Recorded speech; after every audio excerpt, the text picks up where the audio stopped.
It's 6 o'clock. I'm ready. Are y'all ready to start? It seems like everyone's so casual now that we Taking Larry's place for the prayer. Okay. Good afternoon, everyone. We are at our second council meeting in our new chambers. For those of you new or first timers to our new council chambers, I hope you enjoy it. You can see we named it after Mayor McCracken, and he is coming every month to make sure we keep the name up there. But thank you, Mayor McCracken, for being here. Let's start by the Pledge of Allegiance, followed by the invocation. I pledge allegiance to the flag of the United States of America and to the republic for which it stands, one nation, under God, indivisible, with liberty and justice for all. Mr. Hamilton? Let us pray. Most merciful and Heavenly Father, we come now giving you thanks for this day, the day that you have made, and we rejoice and be glad in it. Father, we ask that you give us wisdom, knowledge, and understanding, and the words and the thoughts of our hearts and minds. Pray that it be acceptable in your sight in this meeting.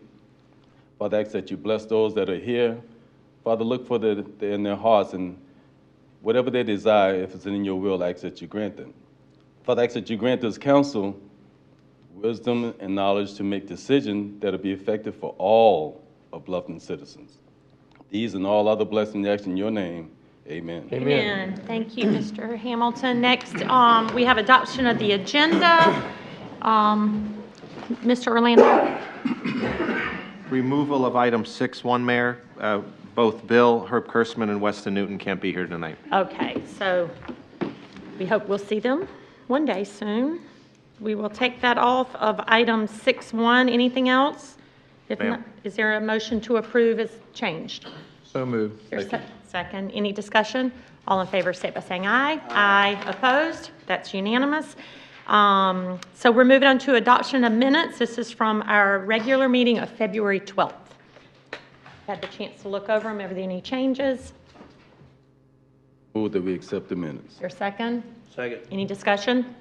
All in favor, state by saying aye. Aye. Opposed? That's almost unanimous. Mr. Lutz is on his way. I just had you here. Apologize for being late. No, sir. Thank you. So those two, that was four on both of those.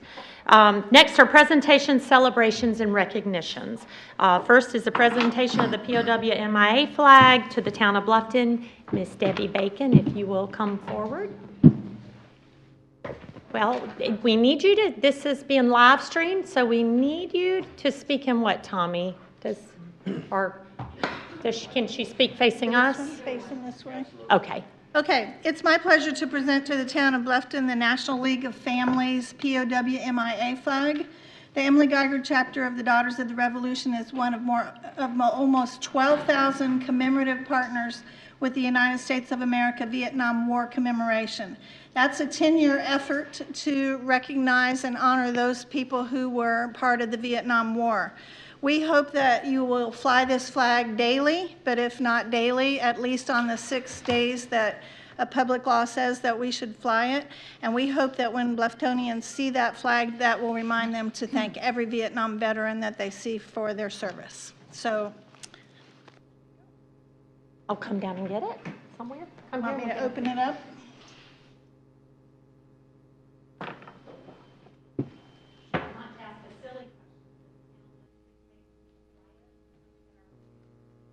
Because I would think this is a great Perfect.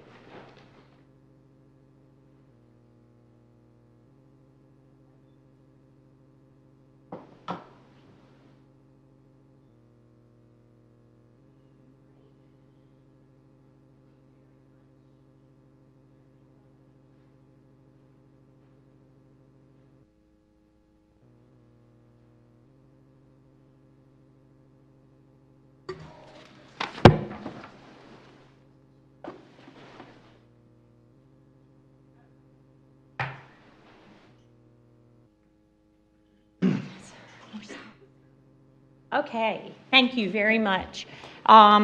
Next is Beaufort County School District Character Student of the Month. And while I'm walking down, we'll explain why we do this. This is a recognition that's given to a student in every cluster of Beaufort County. And we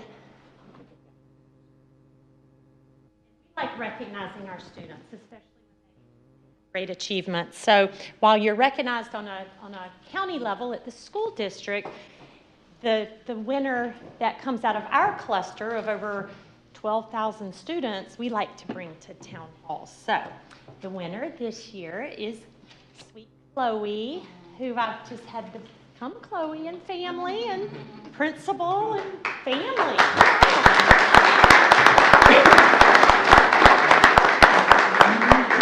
How long have I known you, Chloe? You were about this tall the first time I met you. Turn around. So Chloe won, the character trait she won was perseverance. And she is one out of our whole entire cluster of all of our elementary schools, our middle schools, and our high schools.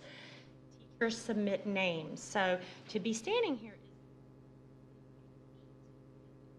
amazing out of all those students. So do you talk about why she got this, or do you want Chloe to speak? Well, I think that Chloe and Mom, everyone, thank you. How are you? I'm great. Absolutely. Chloe definitely exemplifies the character trait of perseverance. Chloe actually has a rare condition that she's been battling her whole life, correct? And nobody would know it.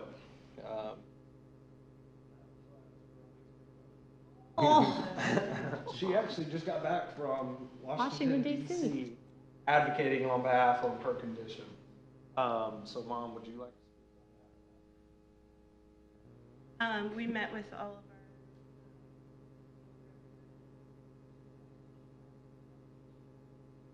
our asked them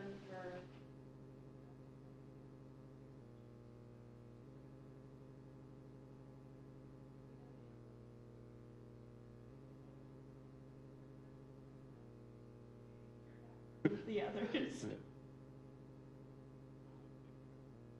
I met her. Go at the park at Dubose Park.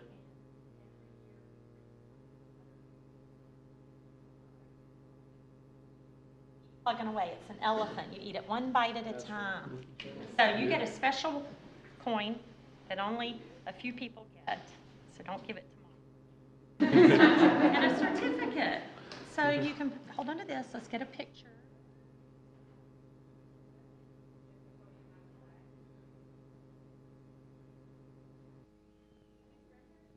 Come up here. Come on, grandparents.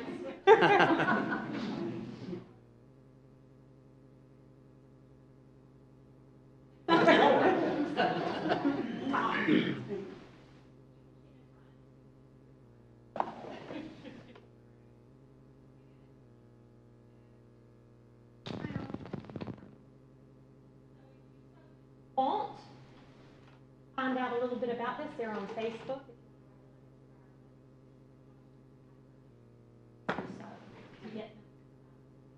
Chloe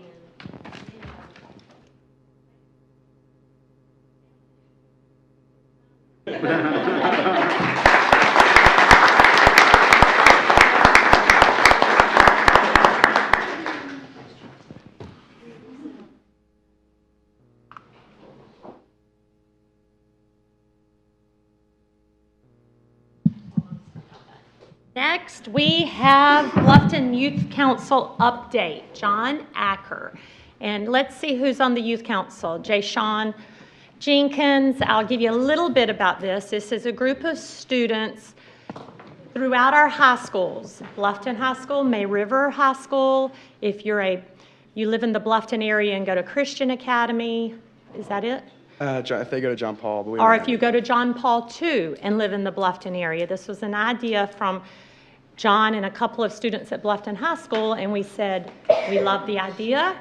You have to be nonpartisan because we all sit on this dais nonpartisan, and we need you to really focus on diversity in the schools. So this is their first full year, almost, and they are here. They wanted to give a brief update of what this group is doing. So thank you two for coming. Yes, ma'am. We want to thank y'all, of course. Town Council and Mr. Orlando have been big supporters, and they're always there to lend a helping hand and a kick in the rear end occasionally when we need to get back on track. The conception started in August, and we've been having regular meetings. Until Town Council opened, the new Town Hall opened, we had our meetings around Bluffton. We had one at the Heywood House. I want to thank Kelly Graham and Katie Epps for that. The Chief of Police let us use his conference room. Dallas Wood at Palmetto Bluff let us use a room there. And Joni Hayward opened up her home to us. We really enjoyed that because there were snacks there.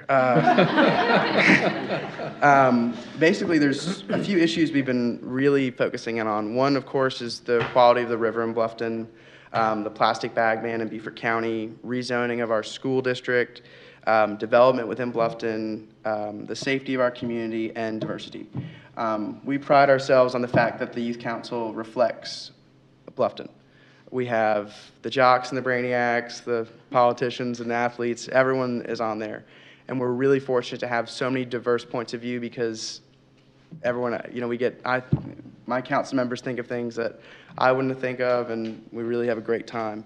We have 3 events this year, and we're partnering up with some sponsors in the community that are going to help us out. We have the community garden. Our school district is working with the town and county on getting that built and for all to enjoy. We partnered up with the mayor and the police department for LUTZ 43, which is a distracted driving campaign. And then our big thing is going to be the community concert in May. We're currently planning that.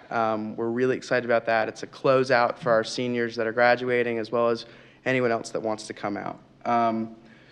We're also focusing on something that me and the mayor discussed, which is continuity. Our new members will reflect, just like what we did in our inaugural year this year, diversity. We're looking at kids from all ages. It was only for seniors this year, but we're going to open it up to underclassmen, and we're really excited about that. So if any council members or anyone would like to get with me, and we can tell you more about what we're doing, but we just want to say thank you again.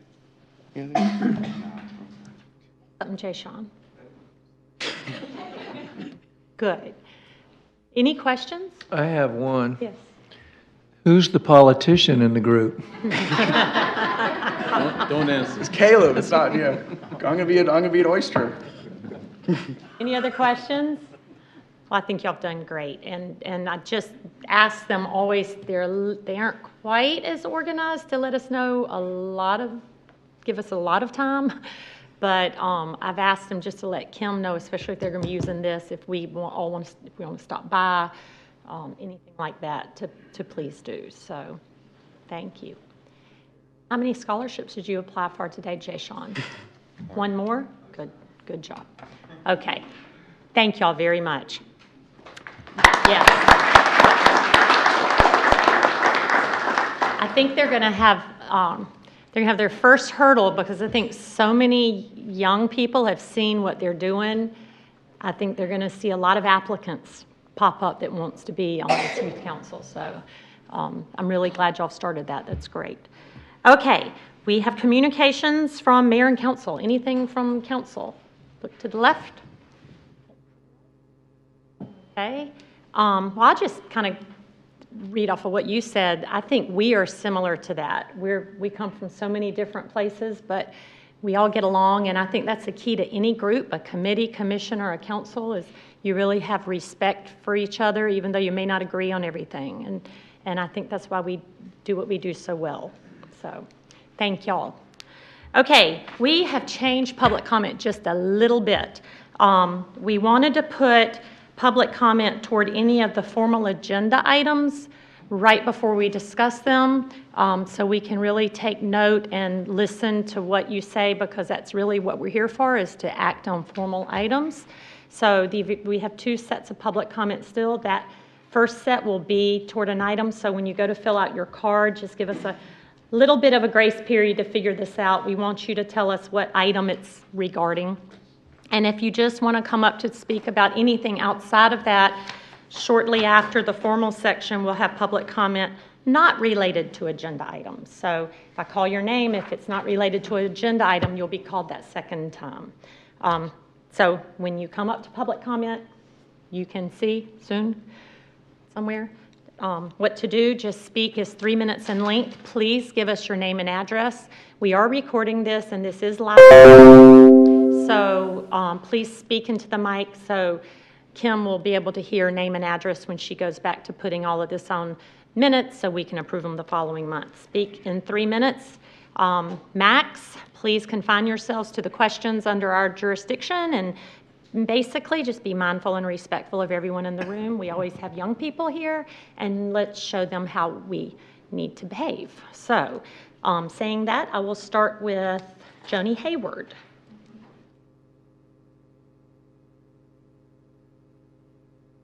Good evening. Mayor, Solka, and Council, I am Joan Heywood, and I live at 95 Boundary Street, and I'm here to speak of 75 Bridge Street. Yesterday morning, I spoke with Linda Googe Strong, who lives on Bridge Street. She put me in touch with her father, and he sent me this email, which I have forwarded to you all, so you may have it, but he goes on to say, I am James P. Googe, Captain of the U.S. Navy JAG Corps, retired, presently residing in Tennessee. I sold the Bluffton cottage in question to Donald M. Guccio and Elizabeth Paris Guccio in December of '79 to be removed from my lot no later than March 1st, 1980. I believe it was removed in February 1980. My father was Colonel James P. Googe, a Savannah native, and former member of the Bluffton Town Council. It was probably around the 60s. My mother was Dorothy Clemens Googe, daughter of Charles Henry Clemens and Mary Wilson Clemens of Bluffton. My mother's eldest sister, Annie Gertrude Clemens Hubbard, purchased the lot on which the cottage formerly stood on August 27, 1927, soon after her marriage to Lonnie Hubbard. I do not know whether the cottage had already been built on the property, but it seems likely to me that it was constructed at about the time of the transfer. He still has the deed. After my Aunt Anne and Lonnie passed away, the lot and cottage were acquired from their heirs by my mother. Upon my mother's death, devised to my father, and upon my father's death to me in 1978. After the sale of the cottage, the lot remained in my possession for several years and is now owned by my eldest daughter, Margaret Susan. My youngest daughter, Linda, and her husband, Carl Strong, now reside in the brick house next door.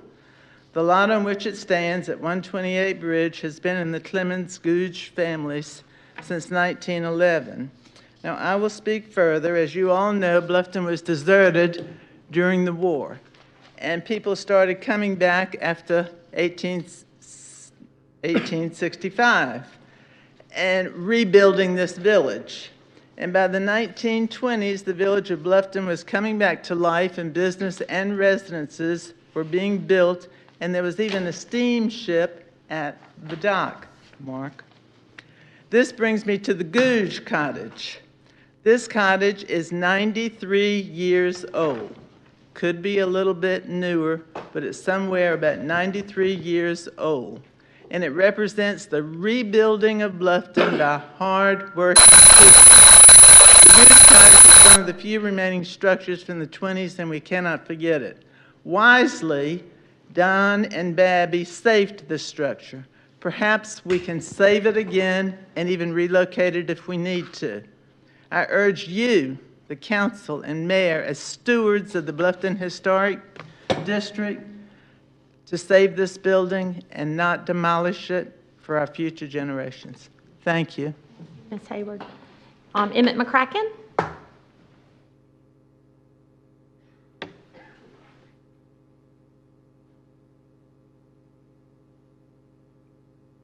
Madam Mayor and members of council, I'm Emmett McCracken. I live at 58 Stock Farm Road.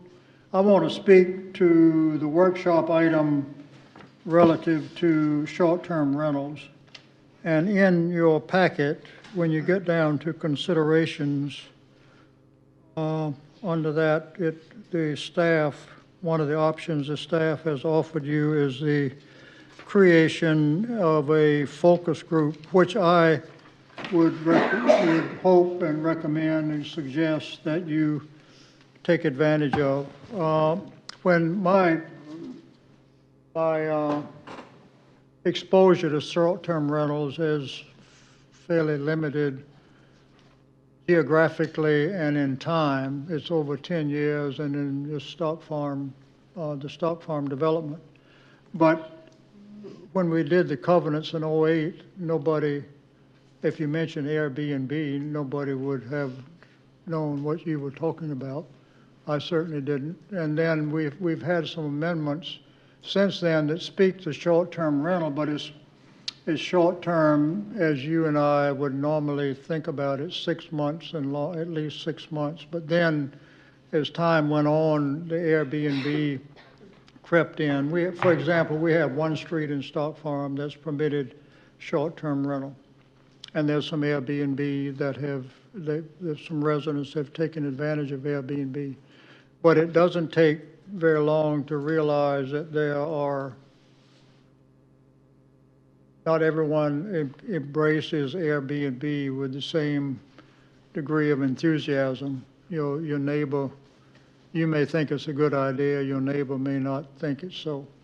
And it's sort of, in a sense, it's sort of crept up on us. We may have a garage apartment that we intended for our grandmother, and your neighbor, that was your neighbor's understanding, and then one day he wakes up and there's a car from Minnesota in the driveway, and it's been there for 3 days, and then it suddenly disappears, and you realize this is now an Airbnb. So I think we need the stakeholders to get together in a focus group. I think a focus group would be a worthwhile facility to do this and get some ideas as to how best to handle this. It's not going away, and it's sit down and see how we can make it work for everyone. And I want to get out of here before that bell rings. Thank you. Thank you. I thought there was a third comment card, Kim, no? Oh, okay. Okay, public comment is over. We move to workshop items, which is the discussion and direction on text amendments to the Town of Bluffton Code of Ordinances, Chapter 23, Article 4, and Article 5. Kevin. Okay. Second here, I'm going to pull the presentation up.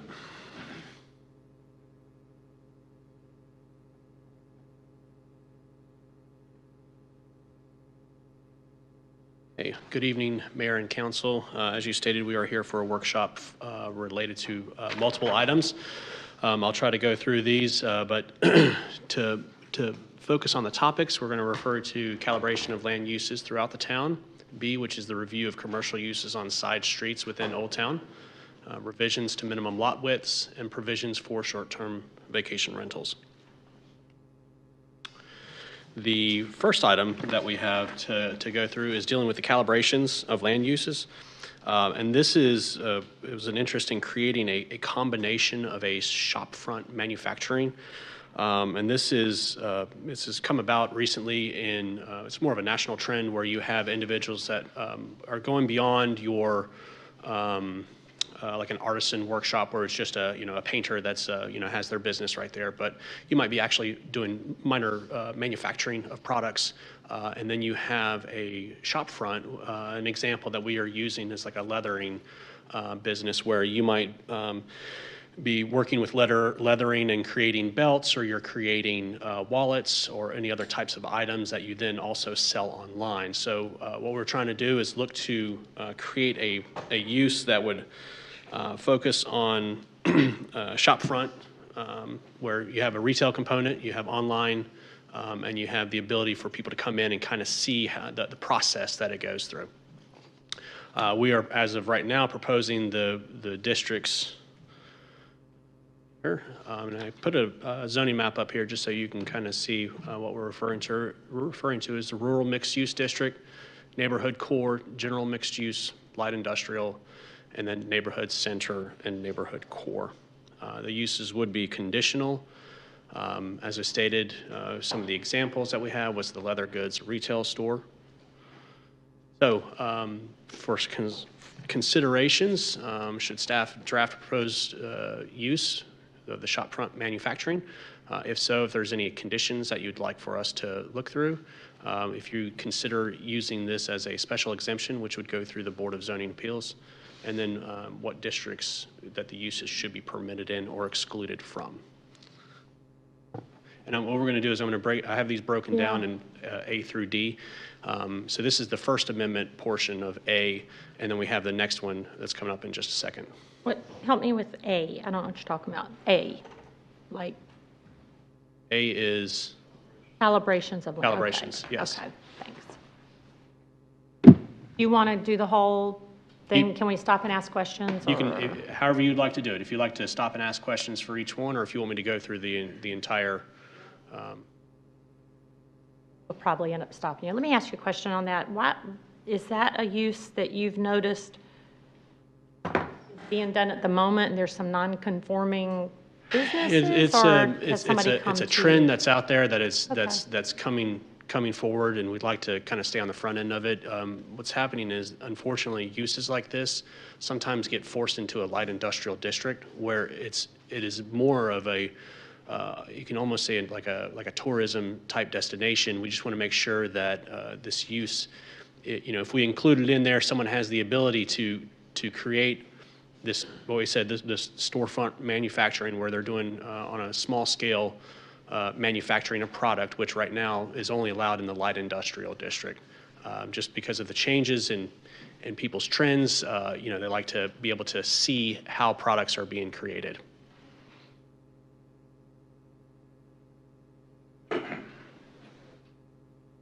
Right now, this is not allowed. It's a combination. Industrial, light industrial. It's more of a combination of the, and let me go back to the districts here. It's more of a combination of that artisan workshop, light assembly, and manufacturing, which, as you can see in this table, it's very limited. If you were to try to get a component of all three of those, the light industrial district is the only thing that you could potentially have. So if you do have artists that are creating beyond, painting, portraits, things of that nature, where they're actually creating goods on site and then selling them on site, as well as, they could potentially have online sales and then distributing them, throughout the web, so to speak. So we're trying to find a category, or create a category that will kind of encompasses all three of those into one. What's the difference between that and an artisan workshop? The artisan workshop, again, is just space for the sculpting, where you are just creating artwork. You're having a studio. It's not necessarily meant to be a retail shop, but it's just your studio. So the example you gave of the soap manufactured, it was in some of the literature somewhere, I thought I saw. Leather goods, you could have potentially like a coffee shop that is not so much just your standard coffee shop, but someone that is going in and they have, the large scale roasters, and they're, have the storage on site, roasting on site, distributing, however far out that they go, as well as having the component of people being able to come in and purchase that. Soap making would be another one. So that would be a great example. About a brewery, would a brewery be the same thing? That's another one. And again, this is just a workshop. So if that's something that you'd like, we can look at the brewery component of it. And if there's any specific conditions that you'd considered, we can easily incorporate those. From a processing standpoint, we can, and this is kind of a blanket for all of these workshop items, we can either bring them back to town council either as a quarterly workshop, another workshop, or just bring them to the planning commission for a workshop after this point. Pretty complicated.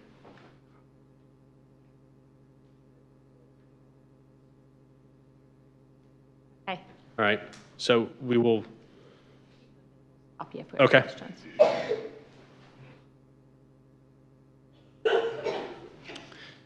so as of right now, we'll just continue moving forward with this information and bring it back to you with more potential conditions, potential additional uses that might be incorporated in that. I'm hearing distillery as a proposal. Well, I'm kind of, I just don't want unintended consequences like we kind of, short-term rentals. And I noticed the letters that stand for the areas, you scrolled through it, the PRAG, RMU, all of that, and I know that's on our map. We've got to make sure that there's a large, if there's a large plot of land in the middle of Goethe Road or Old Town, that all of a sudden did they check all the boxes and now by right they have the ability to build it there. So I think a little bit of it needs to look at the area it's around. I just don't know.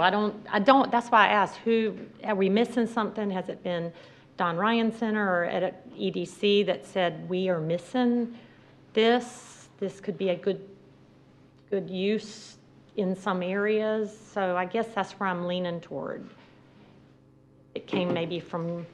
We can reach out to the Don Ryan Center as well as Beaufort County Economic Development Yeah, it'd be Corporation, nice get to some more information from them, as well as look at, as you just said, dealing with area, the size of operations. Maybe there's some potential maximum allowances on those. So we can definitely get some more information. I think we're dealing trends. In reality, things change. I mean, Uber came out and knocked the taxi cabs off their pedestal, and but what you're showing here is conditional, Right. and I think that's our safe bet. Okay. Yeah, I agree. And again, this is just a workshop, so before we started doing more research than necessary on potential conditions, we just kind of wanted to get a feel from you if this is something that you want us to move forward with. So from the next steps, we can work on potential conditions, do more of an analysis on the districts and what it would be appropriate in. So if you did it through Planning Commission, it would then come back to us. Ultimately, well. it's going to come back to you, Okay. yes.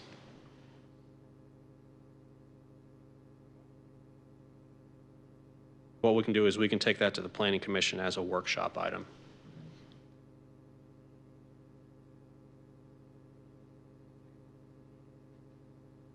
Second item that we have dealing with calibration of land uses, and this came about from the 120 annexation, 120 Bluffton Road annexation that we actually heard last month.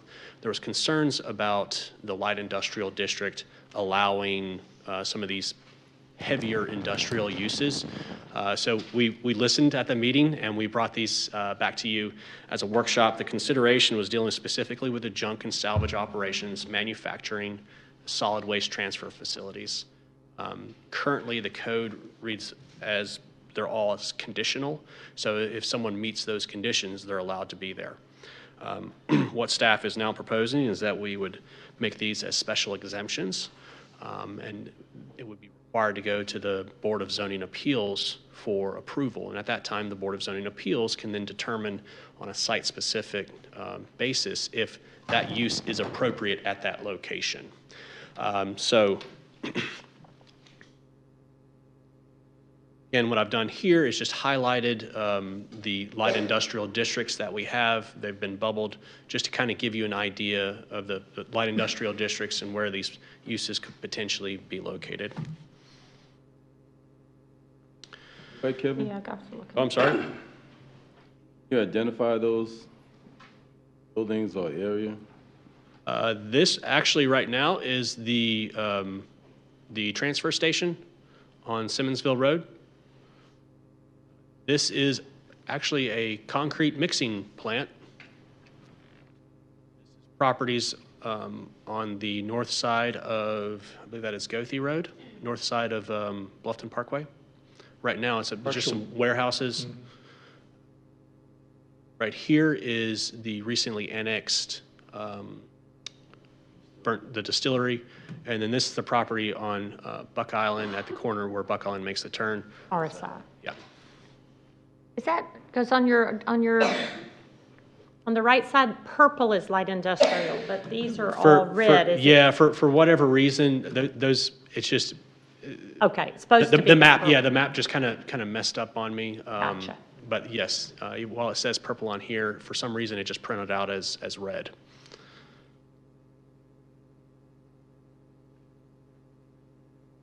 Okay.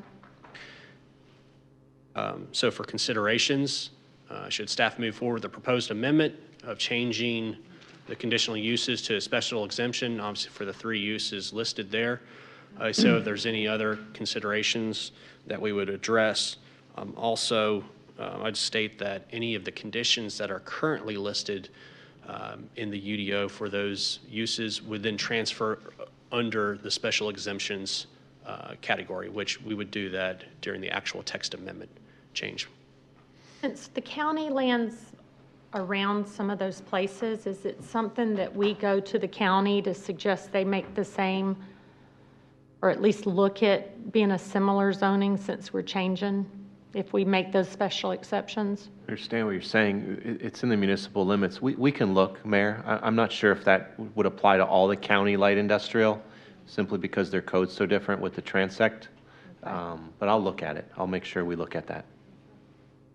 We'll let them know what we're proposing. At least let them know Yes, ma'am. what we're doing, so. Kevin? Yes, sir.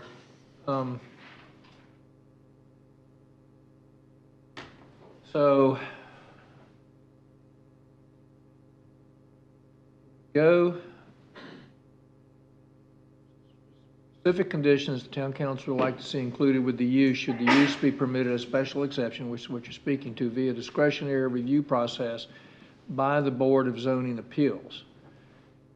So, it goes to the Board of Zoning Appeals. Correct. So if someone, So then what? but what happens is someone wants to come in to put in a junk and salvage operation in one of the light industrial districts. They would submit an application for review. At that point, we would bring it in, and we would do our staff report like we do for town council and bring it in front of the Board of Zoning Appeals.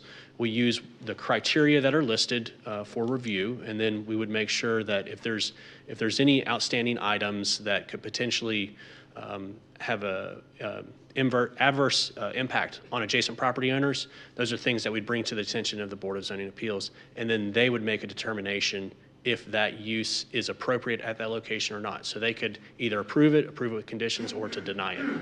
I guess, going back to the form that you gave us, the cheat sheet. Right. To try to follow the process, and I may have overlooked it. Is that the final determination? Well, actually, someone could then appeal that decision. To, Circuit court. okay. Of our powers. Yes. They said yes, and we, Our powers as in the Board of Zoning Appeal, correct? By state statute, appeals from BZAs go to circuit court. Correct. That's because we put the provision in it that special exception is something that doesn't give complete destination for that area, for the zoning, right? So how do we determine today what allowed and not allowed without having an opinion of somebody else? Put a dash through it? I mean, can we just put a dash that it's not allowed there? Was there a thought to that, or? I would caution removing the uses from the table just because of they're already established. There's a potential of that person no longer having that ability for that use. By doing it as a special exemption, it does provide an additional layer of review by a regulatory board, the Board of Zoning Appeals, and they can then, it gives it as a public hearing, so we're notifying adjacent property owners. So, these property owners would have the ability to come out and voice their concerns, and then the Board of Zoning Appeals could then make that determination to either approve with conditions, or to deny the application. So, my concern, and I think Larry was going down this road also, so really, if we do all of this, I mean, we're going to make some changes, obviously, and they're needed, then this would go to planning commission at all? None of this discussion that you're putting before us now? Well, it would go, the UDO edits, yes, absolutely, would go to Okay. planning commission for review to make a recommendation back to town council. That's my point. And what we can also do, and what we've been starting to do, is we'll have the planning commission have a workshop item on this. So that way we're bringing it in front of them. They have an opportunity to look at it prior to any formal recommendation. So we bring it to them, month number 1. They give us some feedback. We come back month number 2 as a public hearing. Then month number 3 comes in front of town council with first reading and then second reading. And the point that I'm trying to make, that you so eloquently established, is when it goes to that process, it will come back before us one more time. We just have to, along with Planning Commission, just have to be as diligent as we can to be sure that we've got what we think we want. Right, that is correct. All right. And from a development process standpoint, if that use is approved by the Board of Zoning Appeals, it still has to go back to Planning Commission for the development plan to be reviewed. So it would be reviewed again for like the construction compliance aspect of it.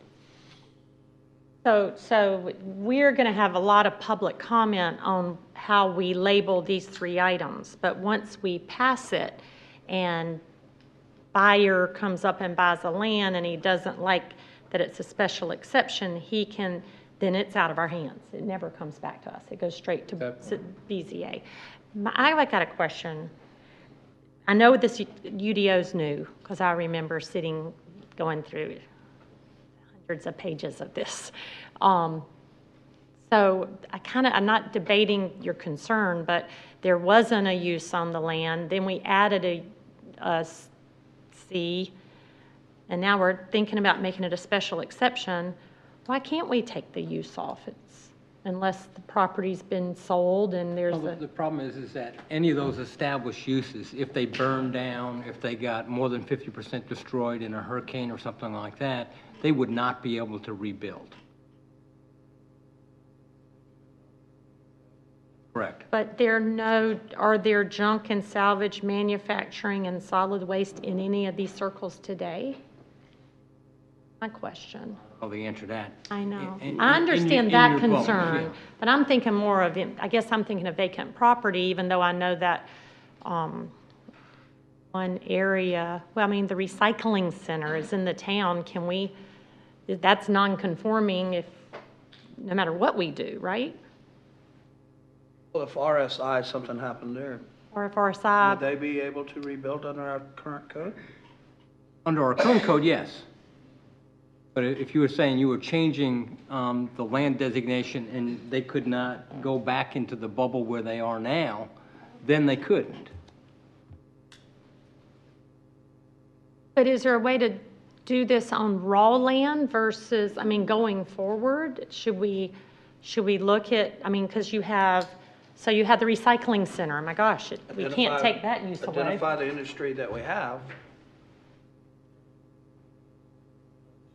And then couldn't we make it New construction. I think we're hearing you. I think it's a matter of us sitting down and trying to bring something back to you that addresses your concerns. Yeah, I'm not asking for an answer tonight, but we're throwing it at you to think about it. So uses, current, construction, because I don't want to put anyone at harm. We don't want to do that, but if it's a raw piece of land, I also hate that we told that applicant last month that he has to put that condition on his land, but say the next property owner annexes in and it's a special exception and for some reason he gets it approved. Anytime an applicant voluntarily agrees to put a provision on his property, you should not feel that you've gone too far at all, because he is making the commitment to do it. Oh, I know that. I just don't think it's fair for someone like that to do it. And if we don't have the same uses are all around him, and for some reason it bypasses us and goes to, that's where I'm going with raw land. Mm-hmm. So Then what if think through all that. what if you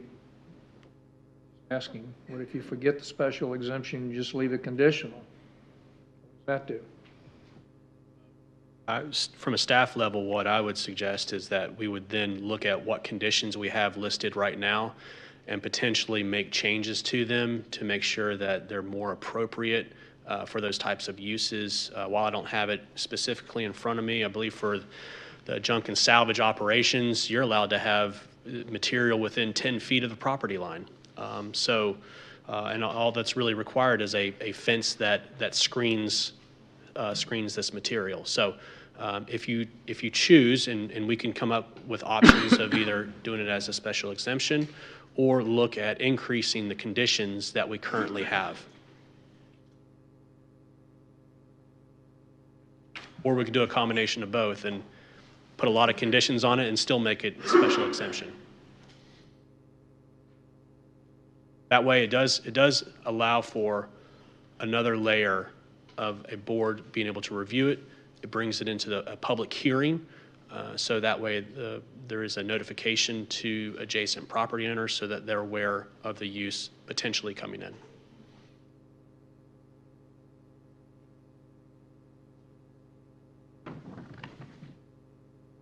Okay? Hi. All right. I believe that was A. Now we're on to B. Okay, the next item that we have was review of commercial uses on side streets in Old Town. My understanding was the concern is that obviously Old Town Bluffton is becoming popular and it is changing rapidly. So there's concerns of commercial uses that are locating or potentially locating on side streets throughout the district. Just kind of give you some context here. All the districts in the Old Town do contain a mix of uses. And they're broken down into either primarily commercial with some residential, which would be your neighborhood core, neighborhood center. Then you have your primary residential with minor commercial items, which is your neighborhood conservation and riverfront district. And then you have the one that's in the middle, and that's the neighborhood general, where it's almost a balance of residential and commercial uses that are allowed. Again, with the residential general, any types of structures that are constructed are required to have a residential component to it. They're supposed to look like residential buildings. So with this, a lot of the lots in these districts are starting to subdivide into smaller lots and still meet lot types. But the concern is that you're going to have more uses that are located here with the potential of commercial uses in that neighborhood general district. Just wanted to show here is a map of the historic district. The bright orange color here and here represent that neighborhood general historic district. Here are some of the side streets that we're referring to: Thomas Heywood, Girard, Wharf, DuBose, Maiden Lane, Pritchard Street. This table right here represents the uses that we currently allow. What we've done is you can see where there is a C that represents its conditional use and has to meet whatever criteria that are listed. And some of them we see the strike through of the P. That means that use was the use is currently permitted by right, meaning that a retail business could locate on any of the properties that are zoned residential general. So staff came up with a proposal instead of completely eliminating the ability for any properties in the neighborhood general to have these commercial components, but rather make them conditional, very similar to what we're just referring to make sure that people still have that ability to have that commercial use, but they would have to meet whatever criteria that we specify in there. Show on this map, I just did a quick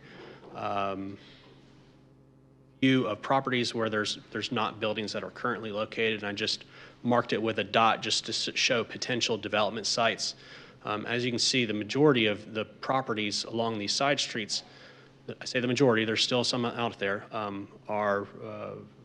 currently have structures on them and are being used most likely for residential uses. So the likelihood of commercial businesses, it narrows down since there's already structures that are located there. Also, some of the uses that are in there, a retail business is less likely to be located in the middle block of Thomas Heywood than being located up on May River Road. Just from a visibility standpoint, when your business requires a lot of foot traffic or vehicle traffic to pass by it for it to be profitable, they're not going to locate on a small side street where no one's driving down there. It's just not feasible. Yes, sir. Thomas Heywood is a small side street? Yes, I would. Donut shop. The donut shop is unique in the sense that property is actually, it's one property on the entire corner. So the property is not in the neighborhood general zoning district. It is actually located in the neighborhood core zoning district, which is located right here. So the donut shop is not in the neighborhood general district. Well, yes, it is on that side street.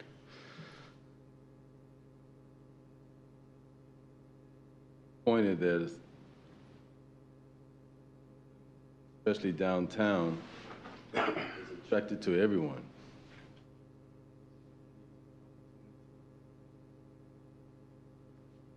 Take advantage of. High Street is going to help us.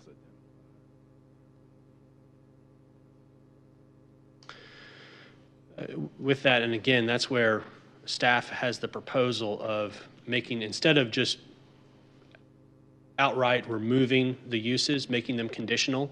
Again, we haven't done too much research into what conditions we would put on this. We're just trying to get some feedback. If you'd like for us to move forward with the proposal of the uses that are previously listed as permitted by right, making those conditional, and then applying conditions to it. Some factors that could potentially, that we could put in there is dealing with parking, it's dealing with buffering, dealing with any type of massing, scaling of the buildings that are located there. Those are all conditions that we could look at to help to minimize the impact on those adjacent property owners if someone chose to have a business on one of those side streets. So you had two ends, the bookends of the planned communities that have their covenants. And the last one was Tabby Road. And Yes. I saw you had an X there. Anything we do really doesn't play to that development, does it? Because they already have their uses. Thank you for pointing that out. I was going to mention that Tabby Road's development actually has its own development plan and was already established. Those lots are established for commercial uses. So the commercial use was already known. So anyone that's purchasing in there, they know that those lots could develop as commercial lots. As in the same with the ones you marked on Stock Farm. That is correct. Okay. Yes, ma'am. Okay. The lots that are fronting May River Road. Okay. Kevin, if I may ask, seems it all makes sense. I understand where we're going with this, but to me, this is kind of putting the horse before the cart, or the cart before the horse, because we haven't talked about short-term rentals, and short-term rentals is the hottest topic on any of these properties that we're looking at. In my opinion, that's the most valuable use of a piece of property, more so than if we got to figure out what we're going to do, whether we're going to allow that stay the same, or is short-term rentals not a commercial? Well, he's getting activity? to, I think he's getting to that.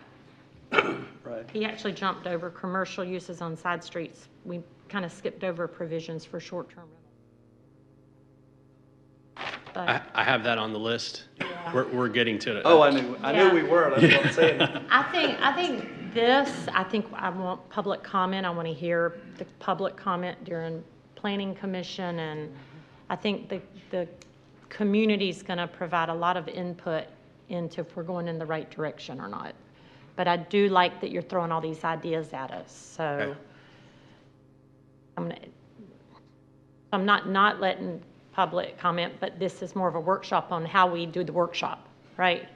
Yes, ma'am. So please come back if any of this is of interest, because there's going to be a time where everyone can we're just trying to tell you what to bring back to us at a workshop right now. Right. Right. And kind of and we'll get into the short-term rental, which would then be a component of this and could have impacts on that. So it's all. And while we're on that, and Mayor McCracken was talking about the focus group, I think honestly, all of this could do a focus group on parts. A focus group should be an integral part of this, just in case they can't come to one of our workshops. It might be a good idea to get a group together that's been here, that's doing business here, that's, sees the impact of what we've done. And I think what we put together was really great. But there's a point, and I think we're at a tipping point, can go the other way just as easy. So I'm all about getting a group of residents together to go through this as well. Absolutely. And I could tell when Mayor McCracken was up here that I saw some noddings of heads to make sure we can definitely move forward with that and take the necessary time to really scrub it out and make sure that what we do bring back to you. Obviously, I think the most appropriate course would be to get the focus group together, get some recommendations from that, and then bring it back to town council, maybe again as another workshop item, but more refined. That way, it's not just going straight to planning commission, but you have another say on it and say, yes, this is kind of the direction that we're looking for.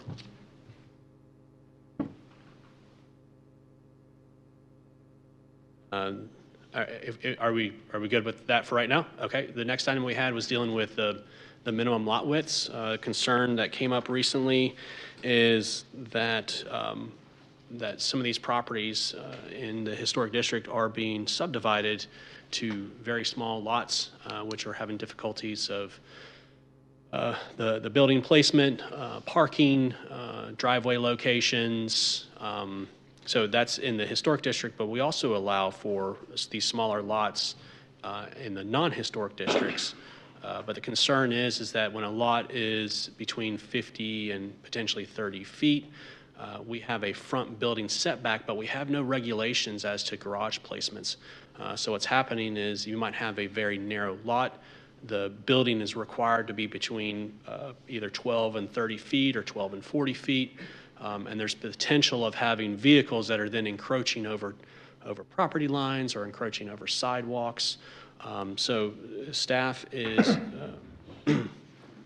instead of just outright removing these type of lots, but make changes to it so that way if a lot is less than 55 feet, that they would be required to have either a side load garage or a side yard driveway that would then access to the rear where you can then have your parking located, or potentially having the garage then placed further back so that way there's additional space for the stacking of vehicles.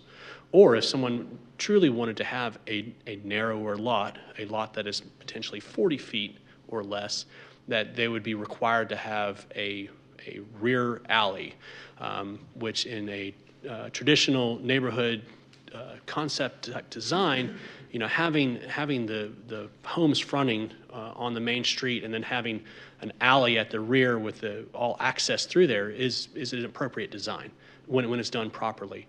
So from a staff level, we're looking as to not just prevent someone to have that ability to develop that lot, but to make sure that we are that no driveway is, no garage is the focal point of the house, and that could potentially encroach into these properties.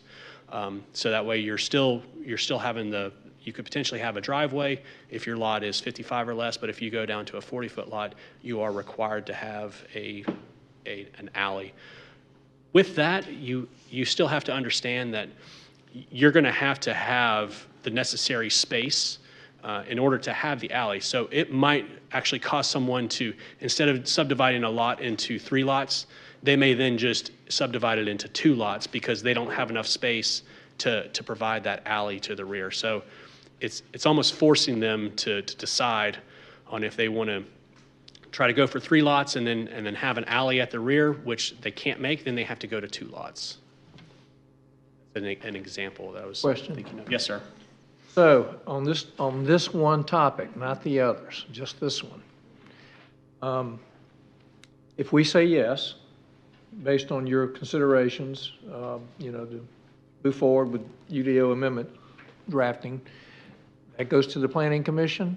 Again, we would bring this to Planning Commission as a workshop item, and then to Planning Commission again as a public hearing with a recommendation, comes back to Town Council with a first reading and then second reading. All right, the reason I bring that up is I, for one, don't believe that. I do believe we need a focus group for these other items so far, big time. But I don't see this as that type item. And let it go through the process. Hopefully, we're all saying yes. And I just meant up to that point. just only on this topic. If I can, oh, go on. Sorry. I'm sorry. Mr. Kevin, question. What happens if I have an interior lot on number 2? I don't own the property to the left. I don't own the property to the right. How am I going to get an alley to access my property? This would be for newly subdivided lots after the adoption of this requirement. So anyone that had an existing lot would be exempt from, if you had an existing lot that was less than 40 feet, you would be exempt from this requirement. So it's newly created lots. At that point, with your newly created lot, you're going to have to design it to make sure that you do have that access from the rear. So you're basically saying it's more of a developer that's coming and saying, we want to develop this area, that would own the property and then have the ability to put that lane in the back to access all of the houses that were being put there. Yes, sir. Question on this. I've been, and I've had a lot of residents talk about the smaller lot widths and how the town's just getting really, really dense. And then I've also been on the other side where I've seen houses built and the builders have been frustrated because there's no place to put their dumpster. There's really no place to put their construction equipment on a 40-foot lot. And I look across the street and I came up with the McCrackens today and we were just talking about these 2 houses here and I went real quick to look. Those houses are on 50-foot lots. And I think 50-foot lots give you some space, give you the ability to put whatever house on it. I hate telling a builder they have to do a side yard when you have wonderful architects here that can develop maybe something that fits on a smaller lot that's existing. So I think I'm open when you bring it all. I know you're bringing it back to us, but I think 50-foot minimums help some of our residents here go, okay, at least there's space a little, and look at it when you leave tonight, because those 2 lots, one's 51 feet and one's 54 feet. It just gives some space, but it still gives us this idea of a little dense feeling. So, yeah, I think that Planning Commission can look at all this. They're the ones that have seen these small subdivisions come before us. And does this also speak to down the road if there is a bigger lot where they can put in, is the bungalow still going to be some kind of a use where now all of a sudden a half an acre could have 6 houses on it? I mean, are we looking at that too or not? So the bungalow court is a building type, which is on one lot, and then you have multiple buildings that are required to either front towards the street or front towards each other.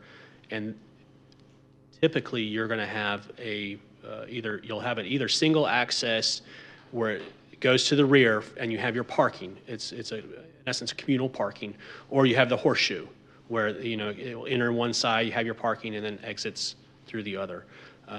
So that's a building type that is allowed in definitely the neighborhood general, and I'm not sure exactly if there are other districts that it's allowed in. You come to this workshop, could you maybe just have information on how many of those have been approved in the town? You don't have to do it tonight. Okay. Just when you come back. I'm just curious. I have a question. Yes, sir. Talking about planned unit development in this aspect, or are we talking about just a single lot also? Just to make sure we're clear, the planned unit developments are not associated with the Unified Development Ordinance. So this would be for any any lot that's regulated by the Unified Development Ordinance currently. Now, if someone would like to create a planned unit development and then base their regulations off of the UDO. If these conditions were applied in the UDO, then they would be required to meet those conditions, if they choose to use the UDO as their regulatory document. So, wondering about the people, someone who may have than a half an acre in old. Okay. Know that if it's, you said if it's already platted or, then it doesn't matter. Correct. If they haven't had it platted in this side. Not always been their plan, it just wasn't ready for it. So we're going to eliminate them basically. Not necessarily. You know, we can always, we always try to work with people to figure out ways that they can subdivide their lot to meet the criteria that they need within reason. So, you know, on a case-by-case basis, it's really difficult to tell you exactly, you know, what conditions are applied, you know, through this process, and that would then potentially affect that property owner. But that's something that, you know, we're happy to maybe look at some potential scenarios of properties. We can look at half-acre lots to see, you know, first off, like how many half-acre lots are in Old Town currently that are vacant, and, you know, what type of challenges would they have for that lot to be subdivided at, you know, 50 feet, at 40 feet, at, you know, whatever the criteria are. Definition of half-acre? That was just. He just threw that out, and I'm happy to look at an acre, or 3/4 of an acre, or. Well, I think you got to look at feet. You got to look at frontage more than an acre, because if it was a family that owned 1/3 of an acre and they want their family to live with them, then they do that bungalow. That's why I'm curious about the bungalow kind of thing, how it affects a family who has enough land they want to put a child in a house here. I'll tell you something I just thought about. If we don't regulate lot size and bring it at the workshop, what happens if Joe Smith buys, you know, 100 feet of land and he doesn't have a plan, but he wants to come subdivide it? What do you do to that person who's not ready to build on it? And now you subdivide it in a 40-foot, a 50-foot, and a 50-foot, so 140 feet. It really doesn't do us any good, because there's still that 40-foot lot, and say he sells the middle one. How do you make someone do an alley when they come for just a subdividing? So just think through that at workshop. Okay. Yeah, I mean, currently versus in the future. Future. So if we do all of this, and because you were saying, well, we'll just make it almost difficult for someone to build on a 45-foot lot, but if they have 150 feet of land and they do a 40, a 50, and 50, there's nothing to hold them to have to do an alley. That I'm just, you know where I'm going? Right, but what it would hold them to the to being required to have just the side yard driveways, and they would still be required to have their in any garage or parking in the rear of the property. I just think we're just not fixing anything. So not everyone's going to come develop parcels they've platted. Some people are just going to divvy up their parcels. So just think through that.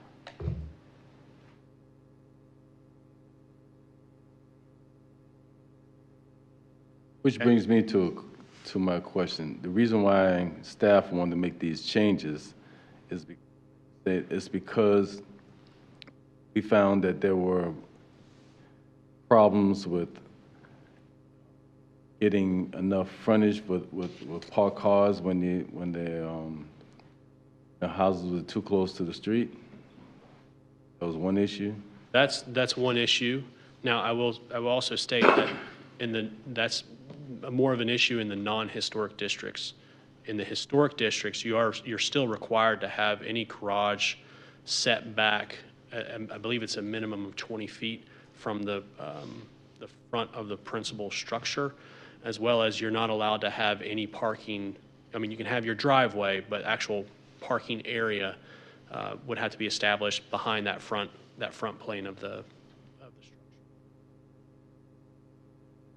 I've brought it up before too. I've just had so many residents talk to me about, oh my gosh, every foot, you know, we're just almost on the other side of the tipping point on this, and dealing with it in my other world and seeing a 40-foot lot's just almost, it's almost next to impossible to build on, first of all. And you have some of these areas where their lots aren't that wide, and it's just a lot of tight, you know, you have issues with sewer, you know, where these people are subdividing sewers on the lot, but then when you subdivide, all of a sudden one lot doesn't have it, and it's expensive. I mean, it's just so much on smaller lots, which I guess we can talk to at a workshop about. If someone does, do we make them put sewer at the lot that they've subdivided? I mean, that's just, I think it's just a, I think it's going to open it up to a lot of conversation. Be sure I understood, because Westbury, which is not in the town, basically 0 lot line, okay? The pictures that Kevin submitted into the report, what I thought I was looking at was the fact that the lot sizes through development, which is your point, are getting shrunken down, and they're getting so small that basically the only thing you could do was put a small house on the lot, and there was no room to get parking there whatsoever, or, as you said, it pushed the parking further away from the house into the street or into the sidewalks.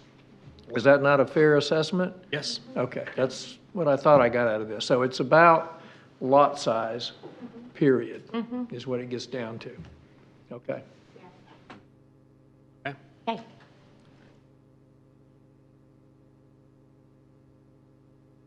And the other item that we had with this, with the lot size, is actually dealing with the lot coverage. Currently, in the UDO, we do have a maximum lot coverage. This means of your lot, how much of it can be covered with building. This is in the non-historic zoning district standards. And I just took one page of the 3 pages that we have, just to kind of give you an example of some of the lot types that we allow and the allowed lot coverage. What we're looking to do is we would come back with a maximum lot coverage for the historic districts as well.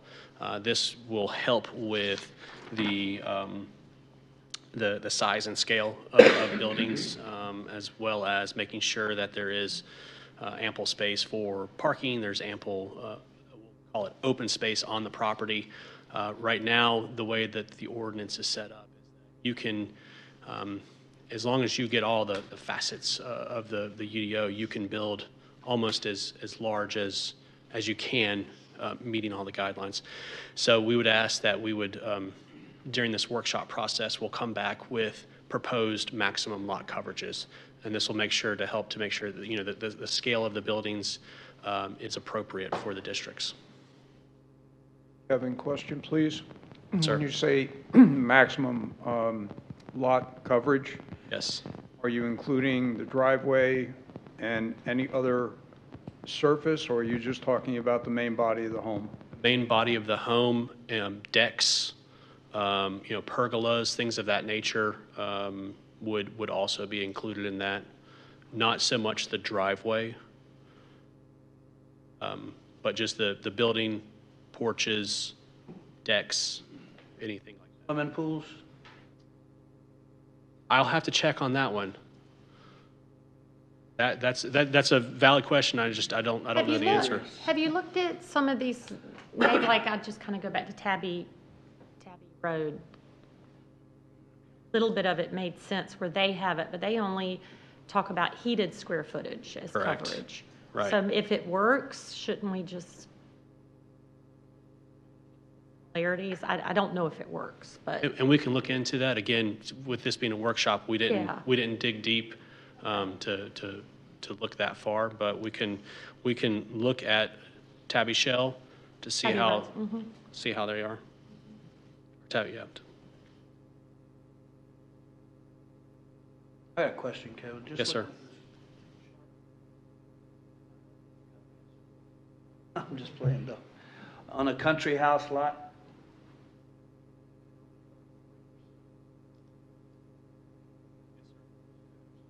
house lot and a farmhouse lot? If you'll look, and I'm going to move the cursor here. 40 I feet. mean, I see the It's setback. it's mainly dealing with the lot width. You can see here is that the lot width for a country house lot, first off, the permitted districts that it's allowed in is the agricultural, the residential mixed use, and the residential general. So it's not allowed in like neighborhood core or general mixed use.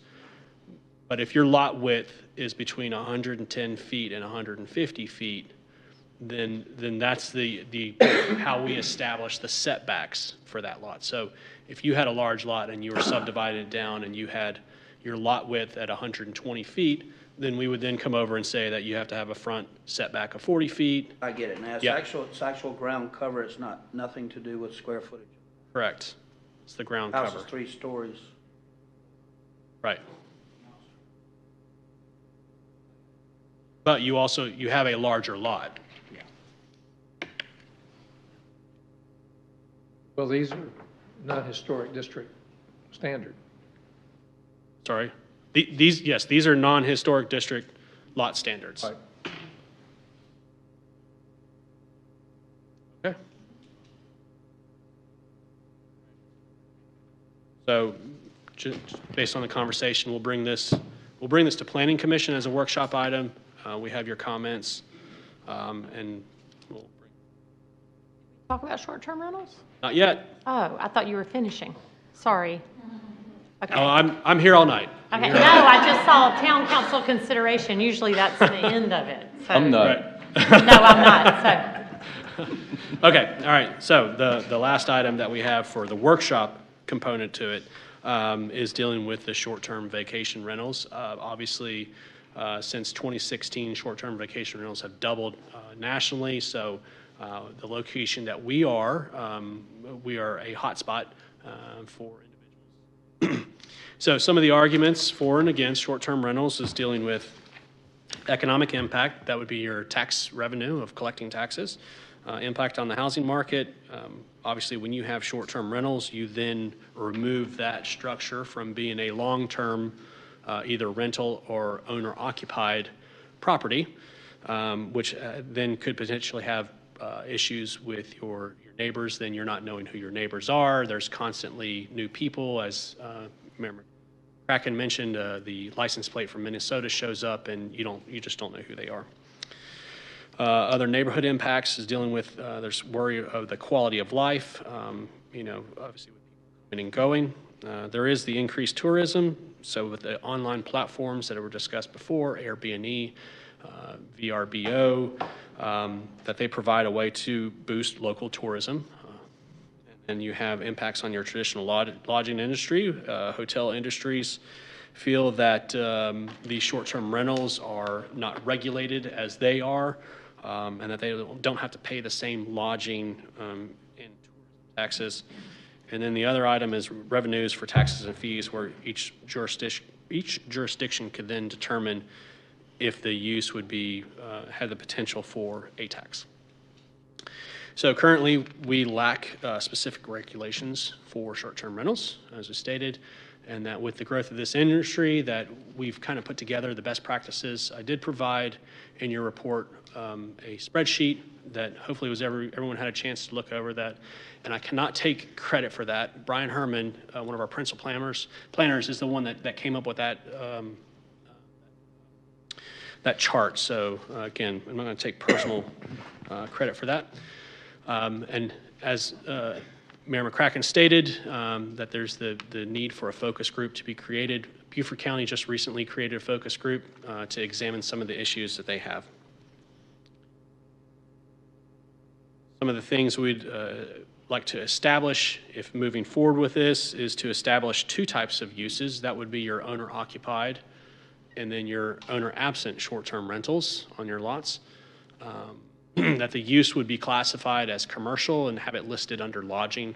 Currently, as I stated, we have no use listed, and we've determined that these are classified as a residential use.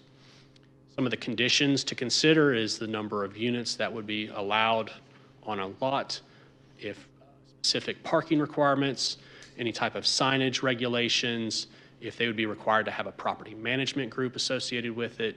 What are some of the nuisance that could come up from this? One of the big ones that we've been researching is dealing with trash, where you might have 3 different groups come through in 1 week, and trash is only picked up once a week. So there's a lot of issues where trash is literally just left out at the side of the road. Also dealing with notification and advertising of how people will put this out there. Some of the platforms out there now they're required to make sure that they, when it's listed on the website, that they have the specific business license number. So that way, when a business license company or municipality goes through and they say, they look at it and they say, like, well, hold on, they don't have a business license number listed there, then that's a way for them to track it to make sure that they're catching everybody.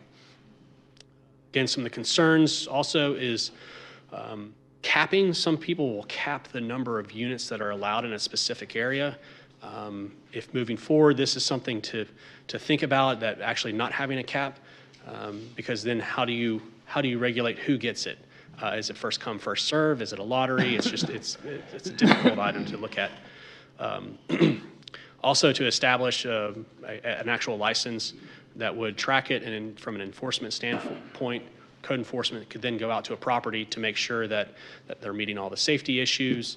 And if there's any nuisance issues that they're taking care of, town could then start collecting a tax on some of these units, and then the state does already have established taxes and fees for that, and I believe Finance Department has a workshop that will be coming up soon related to that. Kevin, can you go back 1 second? Yes, sir. I don't understand the difference between owner-occupied and owner-absence.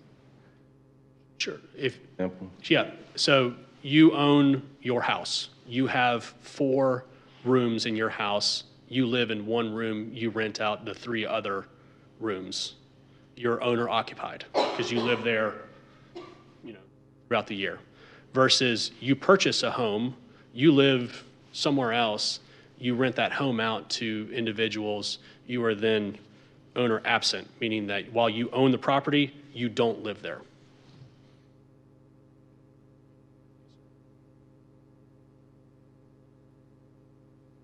Based on our discussion that we've had so far, I feel that number 2 is probably the most appropriate course of action.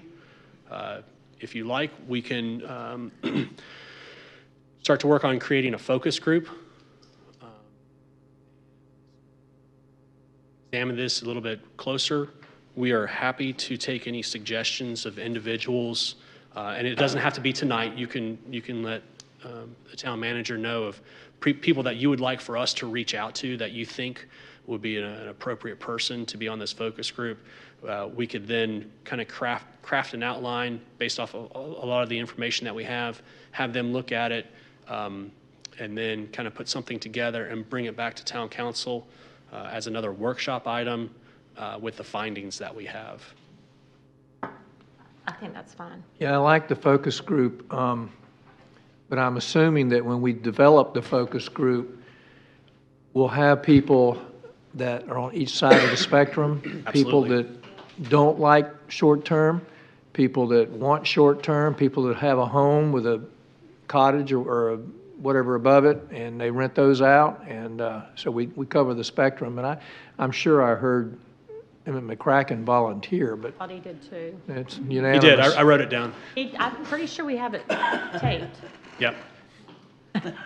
Well, you're retired. You don't have a store anymore. You just closed your store. You have plenty of time to be on a focus group. And last thing from me, Sir. the nuisance portion of it caught my attention a lot, and so I hope there's a whole section on that and how to deal with it. Places like Stock Farm.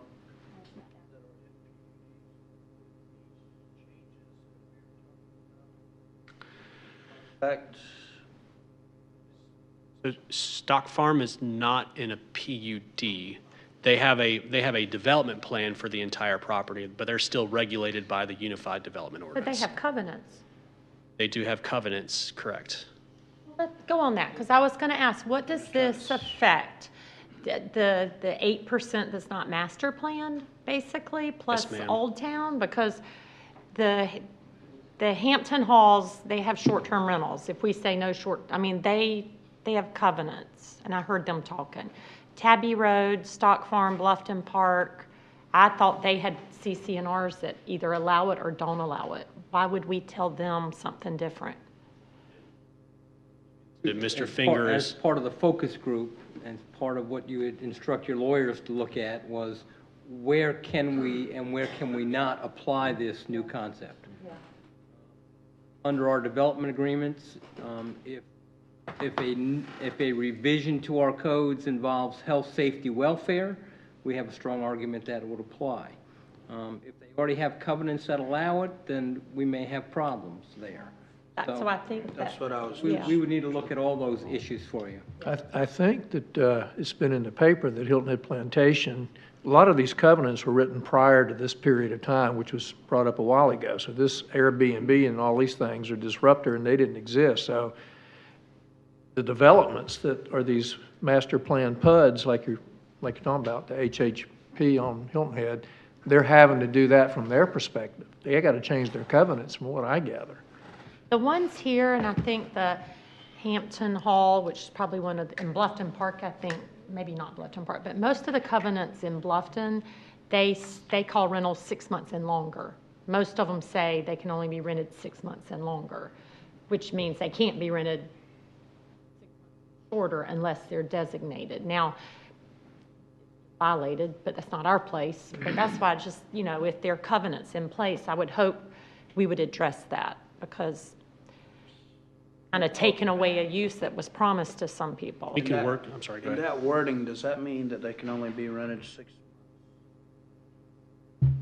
night-wise? And longer. Or one person for 6 months? You know what I'm saying? Because you're saying both things if they. No. In a plant, in most of the communities in Bluffton, their covenants clearly state, unless there's a designated area like Hampton Hall, the golf cottages, they were allowed nightly rentals. But everywhere else is 6 months and longer. So if you were going to rent in there, you can't rent there for 3 months. It has to be a 6-month lease. However, these long-term rental companies, the market's so hot, they actually require you to sign up yearly.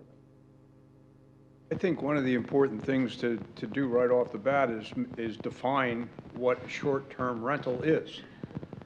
Okay, because if I'm doing a VRB or whatever, and I've got somebody in here Monday, Tuesday, Wednesday, and then I got somebody coming in Friday, Saturday, Sunday, to me, that's short-term rental. If I've got somebody that's coming for 3 months, or someone that's coming for 6 months, that to me doesn't equate to short-term rental. So I think it's important for us to make sure that we're understanding what short-term rental is. That's one of the items as well, is just that length of stay. Like, you know, at some point you have to define, is it one night? Is it a week? You know, like, you know, you establish, like,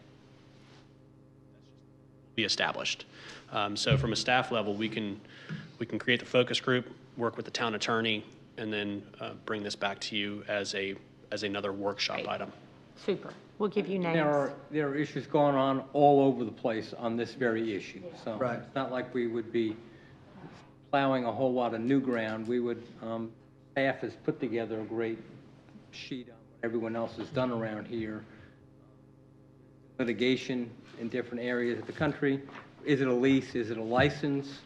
Is it a right to use? So focus group is the right way. I think so, I too. believe you made the right decision. Perfect. Establishing a focus group. We love you up there, but move on. Is that it? Yes, ma'am, that's Good. it. That's it for the Thank workshop. you. Excellent job. Very Okay. thorough. And I hope this group will go through this attachment. Brian did an awesome, is he here? You did a great job on this. Thank you. And this is all on our website for those of you in the audience. If you want to look at it, click on our link under Town of Bluffton Town Council meeting, and you can see what he presented. Thank you. Okay, we're moving on to formal items. First is consideration of an initial master plan for Buckwalter Parcel 12B2 for South of Broad Healthcare within the Buckwalter Plan Unit Development and Concept Plan for approximately 65,000 square foot micro hospital on 12.5 acres located south of Buckwalter Place. You're here again. You are here for the night. God, are you here for the whole formal thing? Yes, you ma'am. are. Here you go. All me. It's all me tonight. Good. So, okay. Thank you for the request introduction there. So this is for South of Broad Healthcare, a 65,000 square foot micro hospital. This is located in the Buckwalter PUD concept plan. I've highlighted the circle in orange here, where you can see that it is located at the corner of Buckwalter Parkway and Bluffton Parkway, and it has a land use designation of commercial use. An aerial aspect, I've highlighted the property in yellow here.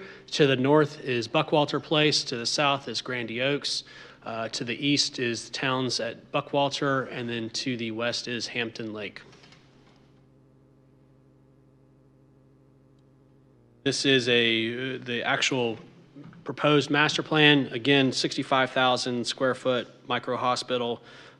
My understanding will contain 20 beds for acute care, ambulatory care, outpatient surgery, and other ancillary uses.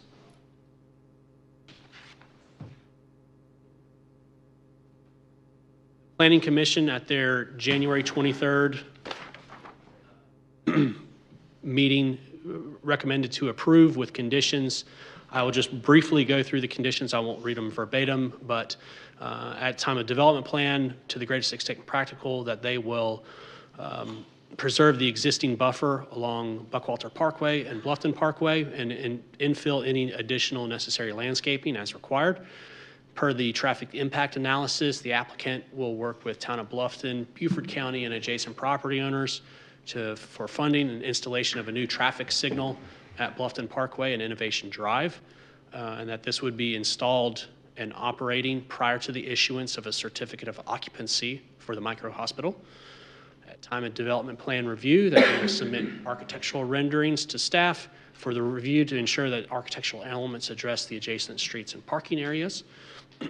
At time of development plan review, they will provide details on the amenities of the pocket park located northwest of the wet detention pond, that they will provide pedestrian connections to Innovation Drive, which connects to the existing Greenway Trail, and that the applicant will provide detailed exhibits showing the ancillary hospital utilities and functions, and that they will be fully screened using a combination of opaque fencing and landscaping.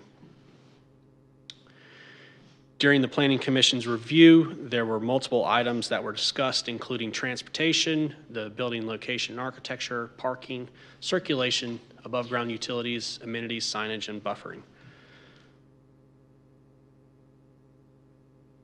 Previously stated, there was a traffic impact analysis that was performed, which stated that a traffic light is actually warranted right now at that intersection. But with this, the applicant will be working with Beaufort County Engineering for the design and installation of a traffic signal, which will be located here. As you can see, this is the corner of Innovation Drive and Bluffton Parkway.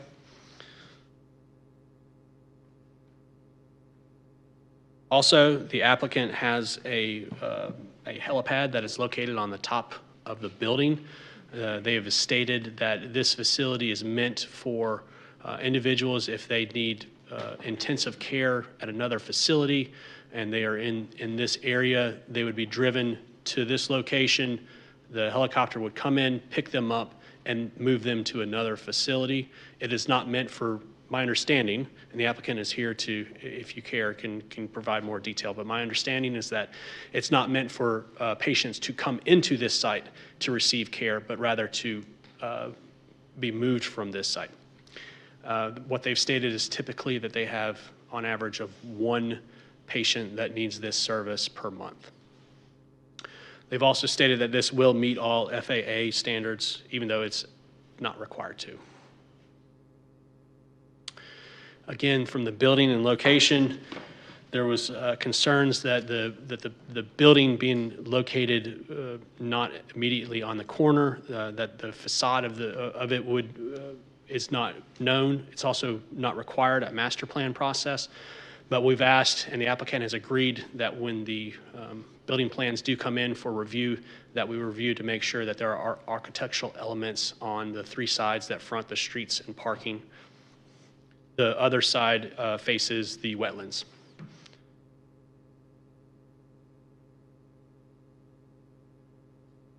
Parking, the applicant actually provided an updated assessment to determine the necessary amount of parking.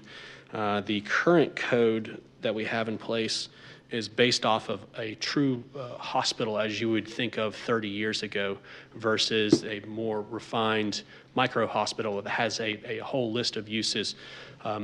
We did review this based off of their other facilities that they have and have determined that it is the appropriate amount of parking for this site.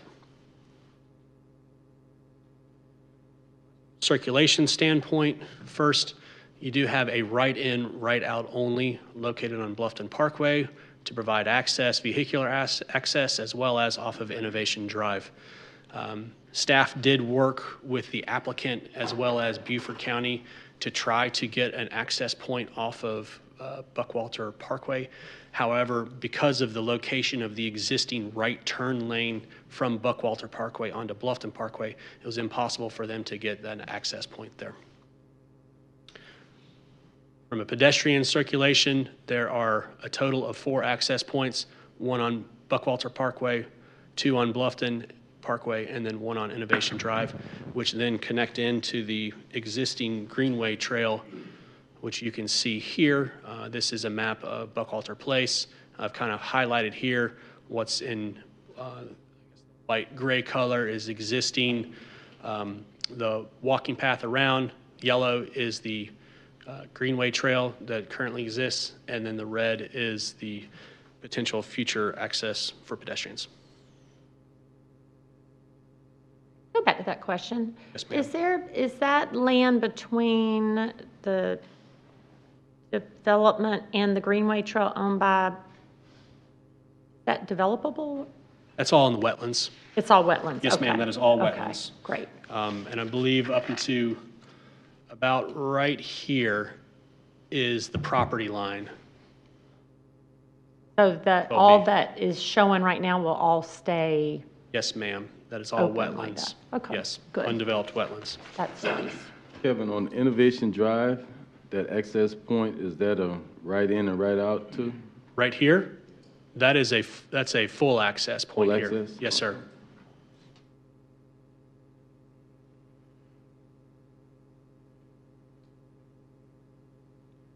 One of the concerns that we had was dealing with the utilities, sometimes referred to as back-of-house items. The concern was that we actually asked the applicant if they could move their utilities closer to the ambulance entrance. Unfortunately, due to the configuration of the internal rooms, it was impossible for them to get those facilities at that location. Instead, staff was able to work with them to increase the area that they have for generators, for their oxygen tanks, fuel tanks, and deliveries. So an example here is you can see this is where an 18-wheeler would drive in, pull forward, and then actually back into the site and would be completely enclosed.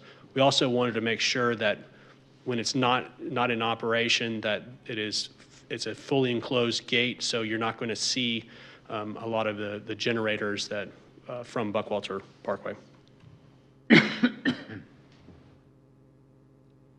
The amenities component to it, we worked with the applicant to make sure that there was an opportunity for individuals. Obviously, you're at a hospital, you're there, you might be stressed, you need a place to go. They've provided what we call a small pocket park that is immediately off of the main entrance, give an opportunity for individuals to go out there to relax. If they needed to get something to eat, they could also sit out there. Again, with the master plan, this is a high-level view, so we don't know exact items that we're looking in there, but this would be, if it moved forward at the development plan review process, and that would come in front of Planning Commission, we'd have an opportunity to determine exactly what all would be located there. So that's where use your pointer where you're looking. Okay. Here. Okay, so right there. Okay. Yes, ma'am.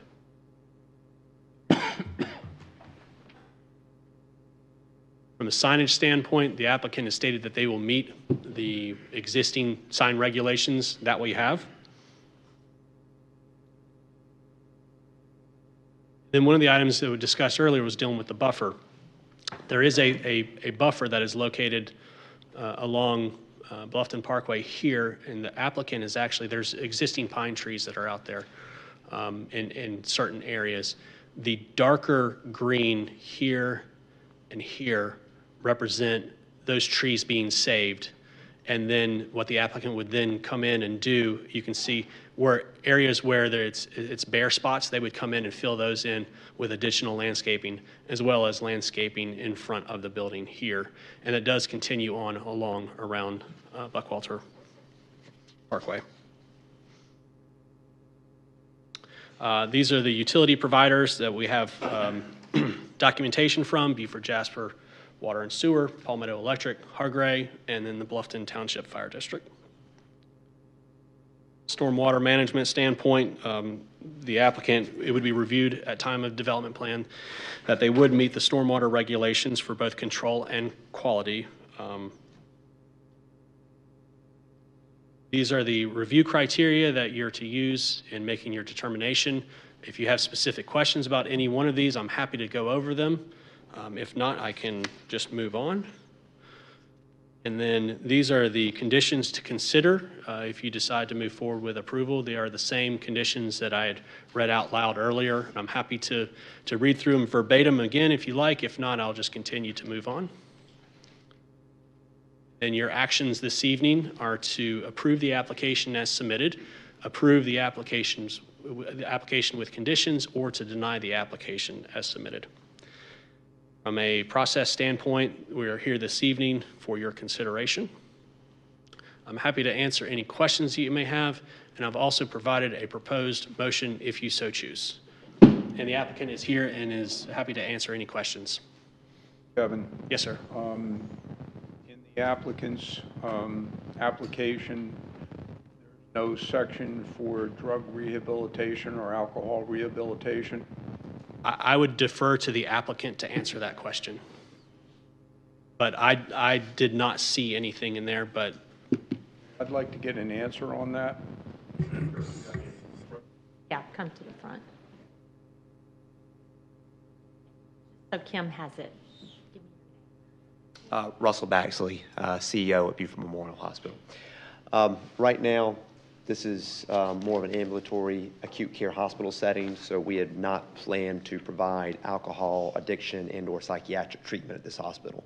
Most of that will continue to be provided at Beaufort Memorial and will be coordinated at Beaufort Memorial, but we don't have the facilities designed to treat those on an inpatient basis. We have outpatient facilities to handle that.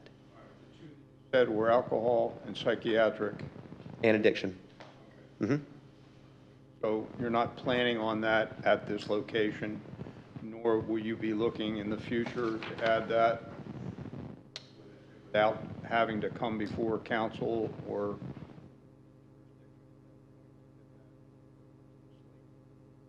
I would predict that we would come before council if we were going to look at providing any of those services. Questions? Go Yeah. ahead. No. You go and Oh, not a question for you. What, I guess I can ask you. I don't really have an issue with this project at all. I want to ask something, and I don't know if we can make it happen or not. I sure would like to see that red light put in sooner than time of CO. How long is construction going to take? Probably a year and a half? So what I would tell, Yes, sir. We're getting somewhere. The traffic's going to be terribly dangerous right there with as many kids on that road with the schools all around when you add in the construction vehicles of a project this big.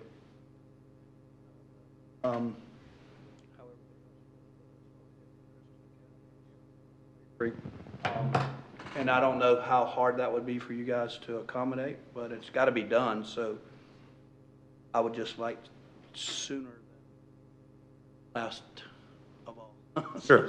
What are your plans for that? Maybe you can, So through the state of South Carolina, we have a certificate of need process. And while we do have approval from the state of South Carolina and DHEC, we are currently being opposed in the administrative law courts by 3 hospitals in this area. So we are not allowed, there's a stay, there's a filed a motion with the administrative law courts, a stay of the CON, which means we cannot break ground until a verdict is rendered in the administrative law courts. At that point, they can then choose to take us to the appellate courts of South Carolina and even to the Supreme Court. So what I would tell you is while we do have approval from the state, we wanted to get at least this approval as we acquired the land from the town council here, but we may not be able to actually move forward with this project for 2, 3, maybe even 4 years, depending on how long the process takes in the courts. So, right now, I can't commit to building a stoplight because I can't commit that the administrative law courts will rule in our favor. So that's kind of the predicament we sit in with the CON laws here in the state. could we work with you even as a town or even get with the county? And I'm kind of throwing this at, maybe not at you, that once construction starts, is there some way we can work with them to do it? And then when they get the CO, there's some transfer of funds or something? Can we think out of the box? Because they are right with building, you're going to have a lot of traffic. Let's say everything's great and you're ready to go next week. You're going to have a lot of traffic added on that site with construction, and perhaps we as a town can help with the county to somewhat when you're ready and you break ground, to get this red light up sooner rather than later, because I think it will help. I think it will help your contractors. Or if we could put it at building permit. I mean, think through the issues you're having and say we've got it all done. Not that you have to put it up now, not even knowing you're going to start construction, but say the time you start construction, is that inhibitive on your part to go on and let's get the process started with the red light? Sure. What I would ask is, and I'm no expert at this, but we're paying some significant traffic impact fees as well, and so we've been working with the county on some of these questions you guys are asking. And so one of the things we'd want to work with the town of Bluffton and the county is an offset of impact fees. If we build the light before we start construction, there need to be, in our opinion, an agreement between us and the county that whenever we do build other, pull permits, when impact fees are typically asked to be paid, that we still have an agreement before that says any dollar spent on signalization can offset dollar for dollar the impact fees. I think we can help you with that. So happy to work through that with you guys. Beaufort County is aware of our request. We've actually been having that conversation with them. Don't have anything in writing yet, and working through that with them. I'll help with our. That makes sense. Anything on this side? Thank you for coming to Bluffton. Yeah.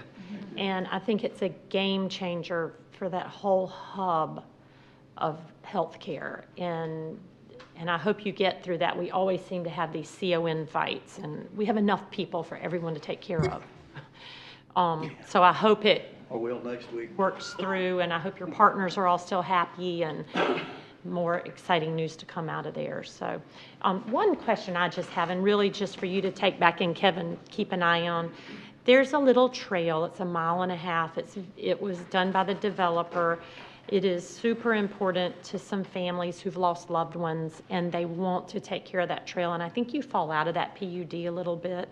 But as we get closer and you start developing, work with us if water goes on that trail on that end, because we are going to be taking down trees, and I know it's a distance, but if that wetlands kind of goes over that trail, if we can all come back together and just look at it and keep an eye on it with your land prep guy. I know you're looking at me like I don't know what you're talking about. No, I'll walk it with you. With Kevin. Because it's a great trail for y'all to even think about adopting for your patients, to go out and have some respite. I mean, I think it could be a really great trail, and I'd love to meet you one day and we can walk it and you can meet the lady who's really trying to keep it maintained. Absolutely. Other questions? Anything?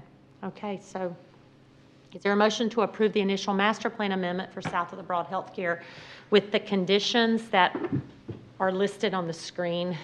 Do you want me to read those? No, just reference the screen. With the 6 conditions that are listed in the packet. So moved. Is there a second? Second. Any discussion? keep us posted on that, and we're happy to help any way we can. Okay. All in favor, state by saying aye. Aye. Opposed? That's unanimous. Thank you. Awesome. Well, Kevin, you're still up. Number 2, approval of a resolution to approve the removal of structure located at 75 Bridge Street from the list of contributing structures identified in the Town of Bluffton 2008 Historic Resources Survey. Mr. Eichard. Okay. Here I am again. Okay. So this evening we are here for a request to remove a structure from the contributing structures list. The applicant, Jamie Guccio, on behalf of Elizabeth Guccio, requests that the Town Council approve the removal of 75 Bridge Street from the 2008 Historic Resources Survey as a contributing structure. The Historic Preservation Commission at their December 5th meeting provided a recommendation to you to retain the structure on the survey as a contributing structure list in the Old Town Bluffton Historic District. And then staff is seeking a decision from Town Council to either retain or to remove the structure from the survey. Context standpoint, here is a map to show. It's highlighted in blue. This is the property located at 75 Bridge Street. Here is Bridge Street. Colcock Street is right here, and then here is the Cove. And as Ms. Heywood stated earlier in public comment, we had that the building was moved in the 80s. Obviously, it was in 1980 from its location at 124 Bridge Street here to its current location at 75 Bridge Street. To give you some background information, in 1994 is when the South Carolina Historic Resource Survey, which was the Beaufort County Joint Planning Board, and the Bluffton Historic Survey that identified and recorded the historic resources. There was a total of 84 sites that were identified at that time. And then in 1996, when the National Register nomination designation, there was 46 contributing structures, 2 contributing sites, 17 non-contributing structures that were within the district's boundary. And then in 2001, the statewide historic resource survey to document African American sites, there were 33 structures that were included in that survey list. And this property that's being proposed for removal and ultimately demolition at that time was listed as for UG, if I'm saying it correctly, UG Cove. And it was actually readdressed after the 2001 time frame because of E911 purposes. And in 2003, the town of Bluffton received the CLG status, which that is the state and federal status that shows that local governments have established a preservation program, and that the SHPO, or the state's Historic Preservation Office, with the National Park Service facilitate funding, technical assistance, and training. Just to give you some of the noteworthy benefits of the CLG status, is that in 2011, the town did receive $25,000 grant was provided for the roof replacement of Heywood House. Since 2014, 2016, and 2018, staff and HPC commissioners have received scholarships to attend several conferences on the National Alliance of Preservation. Between 2015 and 2016, the town did receive $70,000 for grant funds for the Garvin Garvey house rehabilitation, and there are various other educational training that's been provided, as well as the opportunity to comment on the nomination of Campbell Chapel AME Church to the National Registry, which is happening on Friday. 2008, statewide historic resource survey, there were 5 structures that were listed on the 94 survey that were demolished and then were proposed for removal from the survey. 2 buildings were in disrepair and the HPC recommended removal. 11 structures were added, which were not on the previous 2 lists, which were included in the 2000 survey as they had become eligible since the completion of the earlier surveys. And that the structure in question was identified and included at that time as actually 77% Bridge Street. Unfortunately, it was labeled as 77 Bridge Street, even though it was 75 Bridge Street.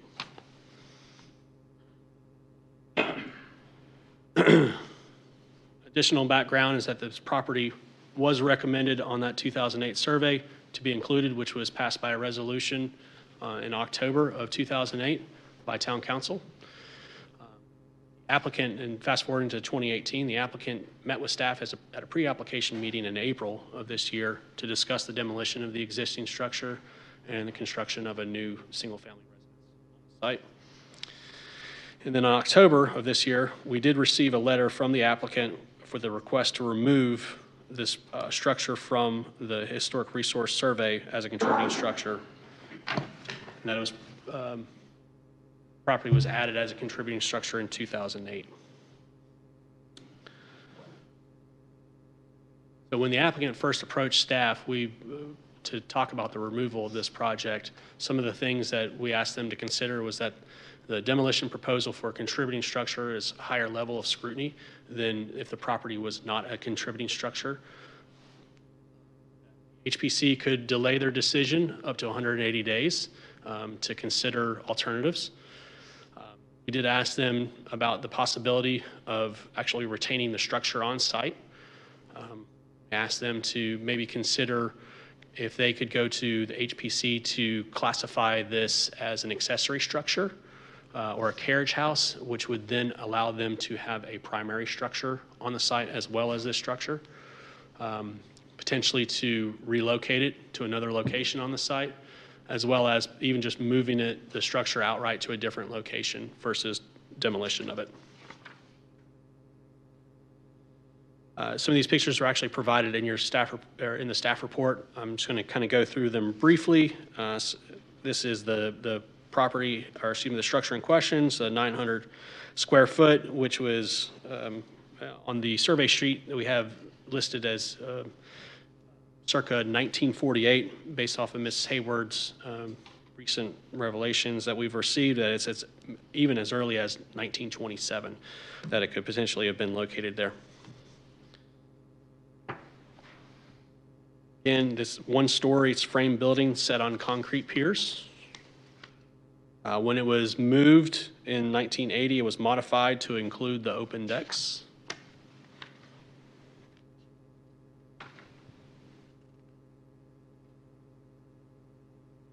This picture, while it's somewhat difficult to see, this was Ms. Schumacher attempting to kind of move the vinyl siding over a little bit to show that the original weatherboard material was still in place, or at least it may still be in place based off of this picture right here.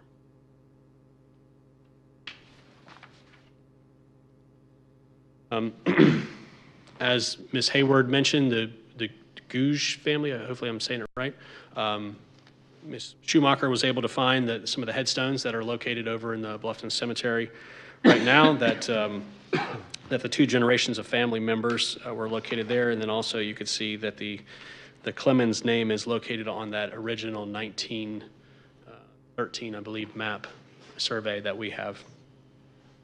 Wow. So there's two criteria, or excuse me, there's two levels of criteria for reviewing contributing structures. There's the National Park Service criteria and then the state's criteria. So with the National Parks criteria for evaluation, a historic resource, which is a building, structure, site, object, or district, may be eligible for the National Parks excuse me, criteria if it retains integrity of location, design, settings, materials, workmanship, feeling, and association, and any of these following items, which it's associated with events that have made significant contribution to the broad patterns of history, associated with lives of significant persons in the past, embodies distinct characteristics of the type, period, and method of construction, has yielded or is likely to yield information important to history or prehistory.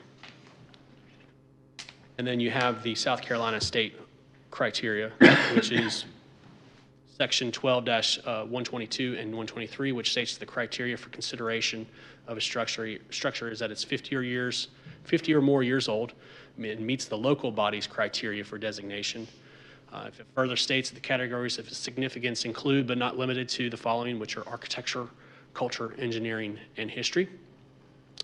It also states that a local governing body may remove the historic designation if the property no longer possesses the qualities that made it eligible for designation. In 2008, the local criteria that were set in place were based off of the Bluffton zoning ordinance, which was, at that point, the recent version was from October of 2005. You can see that there are 10 criteria that are listed there for designation of the local contributing structure. Fast forward to today, the local review criteria is actually shown in the Unified Development Ordinance, and that these, it's difficult to see on the screen here, but if you were to mirror them side by side, that they're almost identical in the criteria that are used when you are designating a structure to be considered a contributing structure, or if you were to look to remove a structure, that it meets these criteria. So, because of the issues that we've gone through, staff actually contracted Brockington and Associates to perform an assessment on the property. When they reviewed it, they based their decision off the national criteria as well as the local criteria. So this right here is the national criteria, where in summary, despite the structure having possible significance under 3 of the 4 criteria, the resource is not eligible for inclusion in this individually or as a contributing resource due to the integrity of the location. What that means is that since the building was moved from its original location, it cannot be listed in the national criteria. Now, with the Bluffton criteria, when they reviewed this, they reviewed it based off of the resources found to contribute the significance of the Old Town Bluffton Historic District, and under criteria 5 and 9, and potentially 1, 2, 3, and 4, because it was relocated in order to save the resources from demolition, that additional resource or additional research may be associated with this historic events, which kind of goes back to what Ms. Heywood said with additional research, potentially number 3, where it says a structure is associated with a person or persons who contributed significantly to the culture and development of the town, region, state, or nations. So there's the potential for number 3, the number 3 criteria of the UDO, as well as 5 and 9 that are listed here.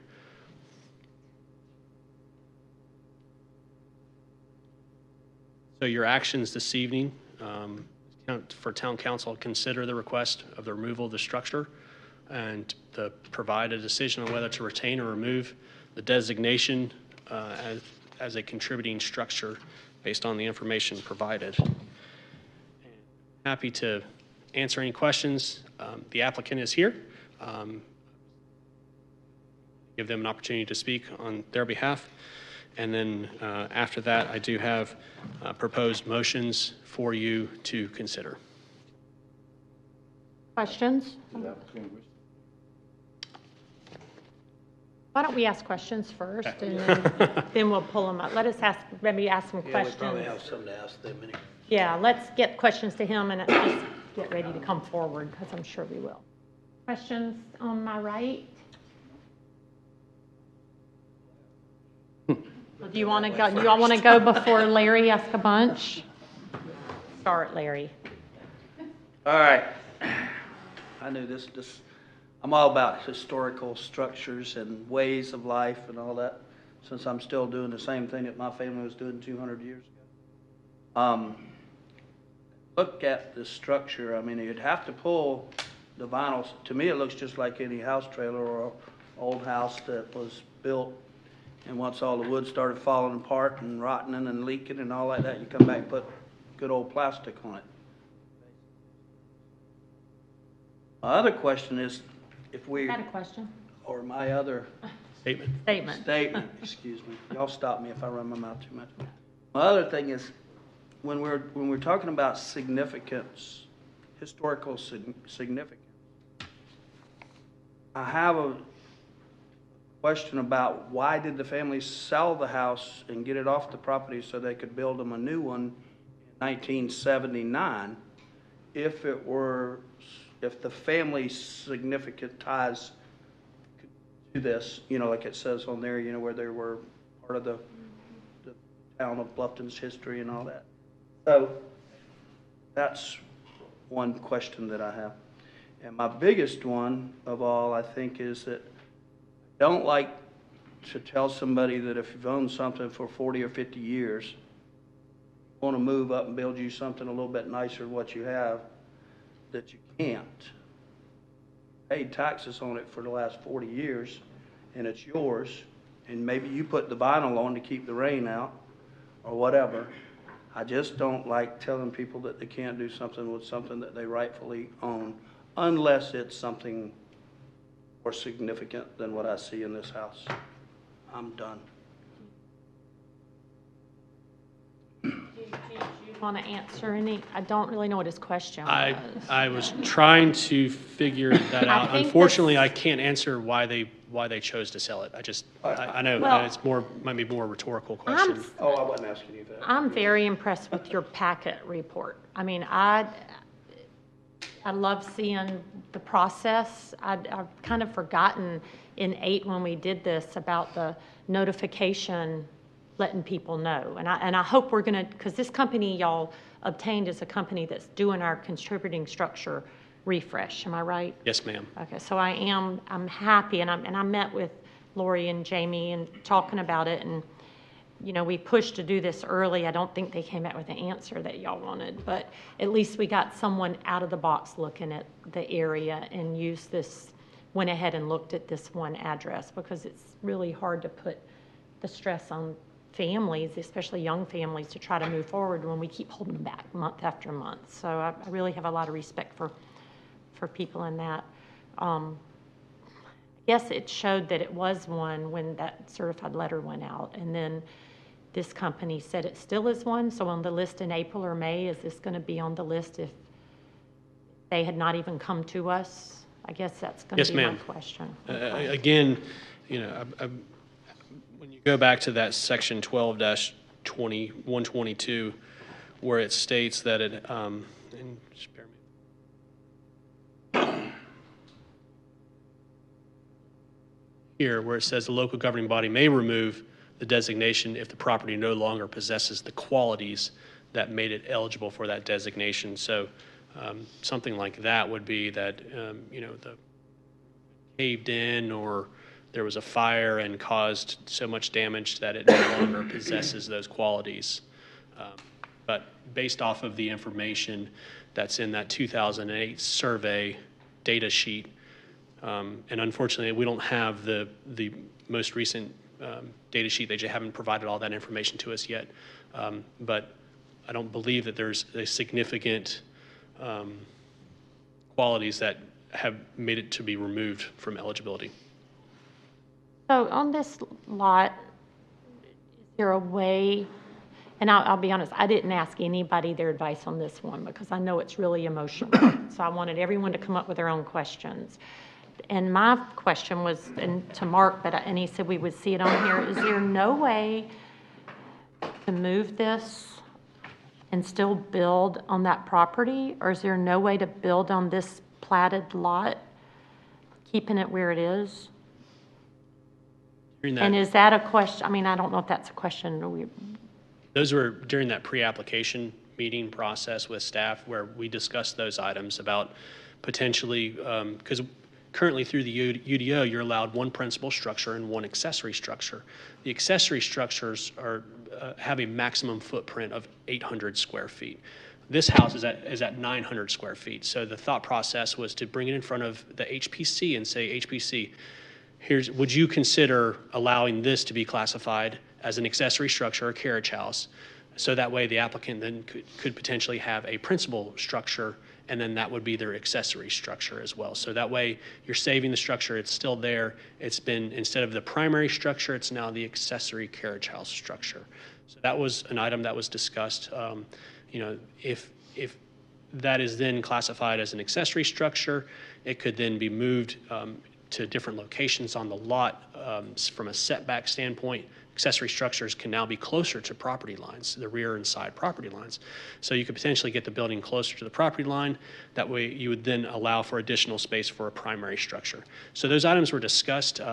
Staff didn't sit there and sketch out or draft anything to show it working, but the thought process is that it potentially could happen.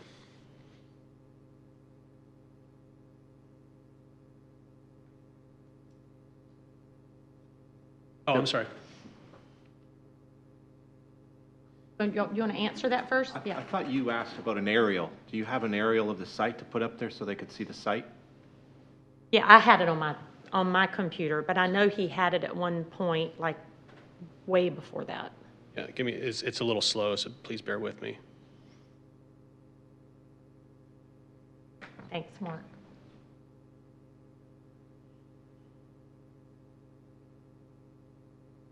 That's Aerial kind of here, it. and then here. So Go you back can- to that one, because that shows Yeah. where it is. It's You on can such see a that it's- small part of their property. Right. So they would have to, I mean, isn't that kind of grandfathered in if they built another site, if HPC called that an accessory site? There's not enough room to build on that property what they'd There- like to build? Well, depending on the size of structure, I mean, there is space that a structure could be built here. Have that footprint? Do you know what size the lot is? I do not have it in front of me, no, sir.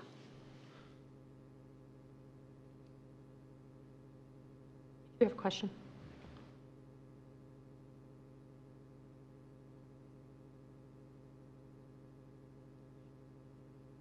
Who are you speaking to? Well, I was just looking over to y'all, and I was looking up to get the footprint on that. I have a comment, an observation. Okay. I find these to be some of the most complicated decisions we have to make. Essex one, I'm still not comfortable with that one. I still second guess myself all the time, but let me back up here for a moment. One of the things that we took upon ourselves to do as a community and as a town was to identify all of these locations that we considered contributing structures. And then we went out and we became a certified, CLG. Right. So from there, we were able to form an HPC, which is our Historical Preservation Committee. And the whole mindset to do that was to try to protect some of the history of the community. And I understand, I understand where the applicant's coming from, their use of land, but the family did save the structure in 1980. It was listed on the contributing structure list where people could have had it removed, and we didn't. And the HPC recommends that we don't let it go away, it's not demolished or destroyed, as I think staff has recommended the same thing. And so in the vein of, and one other piece of information, not only the CLG and the HPC were formed by this council at some point to protect these historic things, but now we're in the throes of redoing, and what is it, the demolition by neglect ordinance? I think we asked Heather to. Unsafe, uninhabitable. Or unsafe, okay, unsafe, thank you, Mark, uninhabitable structures, which staff will be bringing back to us this year to help us also protect what was deemed historic structures that may not be so by a property owner. So with all of that in mind, I would highly recommend, I will not go against the recommendation of the HPC in this case myself. I would like to see it reused, relocated, whatever we can do to salvage it.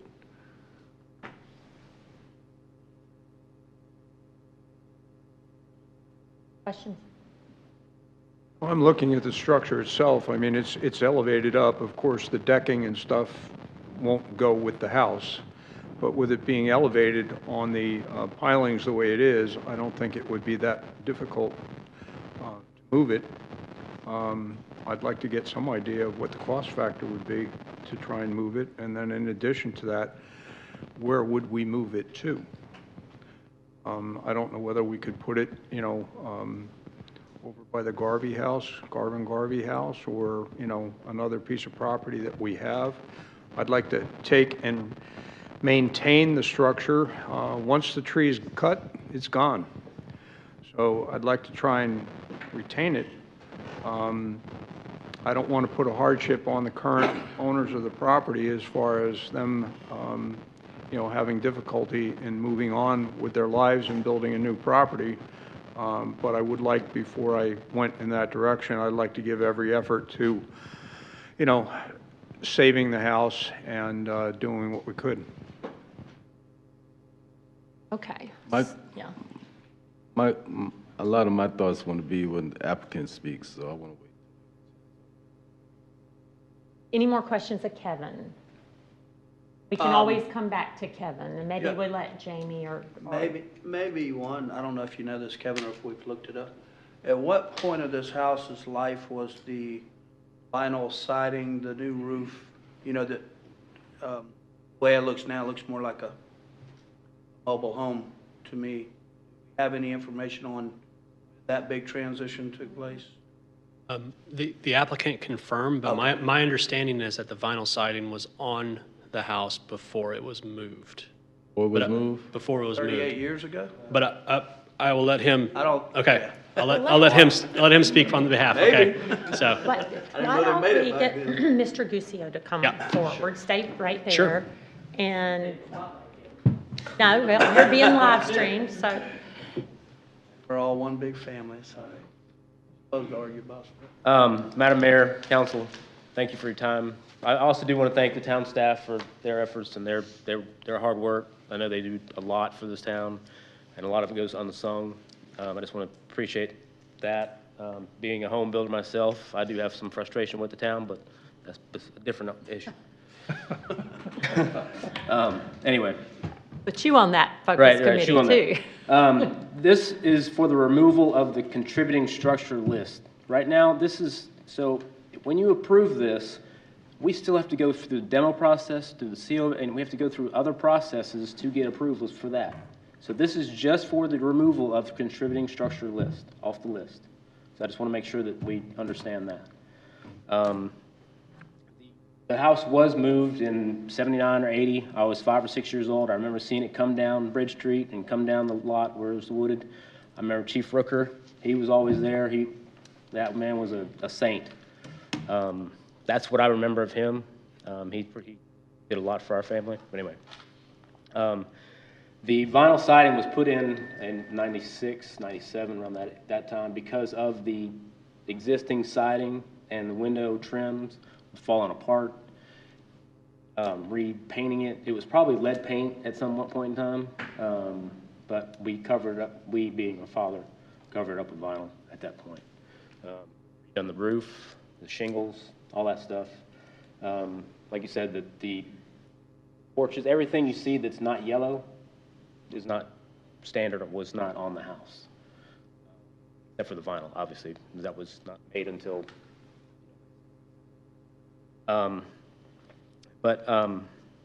going on is for Joni's comments. I appreciate Joni and all that she's done for the town. But I think that every lot has a story. We're just trying to make our story. I believe that this structure, albeit over 50 years old, that it does have, at what point do we just say, okay, that's enough? Make our history, make our mark, it's time for us to do another 45 years here. The house has been here for 80, 90 years. I've been here for 45 years, not as long as some of y'all. I remember this place as middle school, and I get kind of worried in here anyway. But I think contributing is, I don't know, it is a tough thing, like Dan said. But I think that in time, we need to move on from things that we need to replace. We're trying to replace it with a small cottage. We're not trying to move it because it is falling apart on the inside. Renters are leaving in April due to that fact. The ceiling is coming down, the flooring is coming in. So there are other issues than you see besides the vinyl siding, which is not an issue.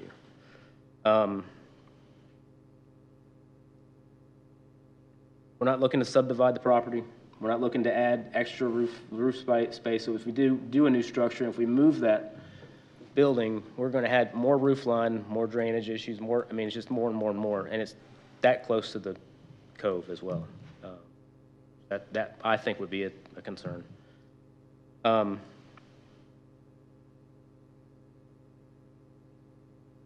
That from the exception of the structure being removed, or if on the site, there's no site clearing needed, it's just a minimal cleanup.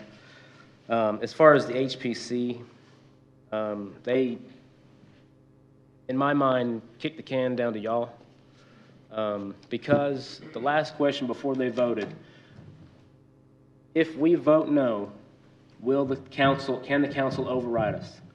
Answer was yes, the council has the last say on this project. Had they said, if we vote yes, it might have gone the other way. So that, to me, and there was only 5 members of the committee at the meeting, and there were 7 available. It's obviously they had a quorum, but it was just 5 out of the 7. So, potentially, there could have been 2 more votes for us. But we'll never know, but that's a potential. So I just, like I said,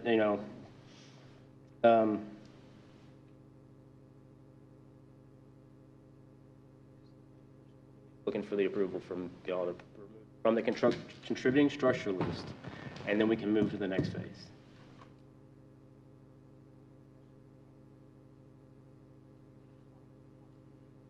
Questions? He answered all my questions. Okay, good. Tell us what they were so we'll know what he said. I wanted to know if that was something that you would consider, building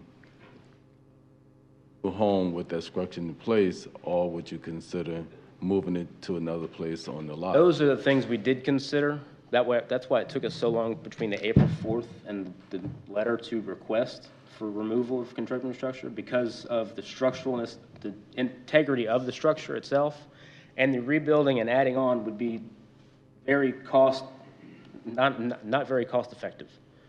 I can build a house, a brand new home that has everything, all the codes are up to date, everything's ready to go, a lot less expensive than I can to add 1,000 square feet to this existing structure.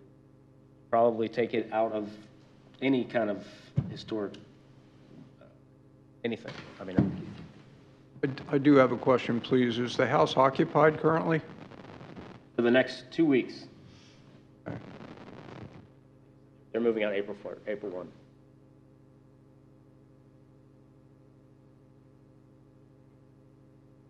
Questions? Thank you, Jane.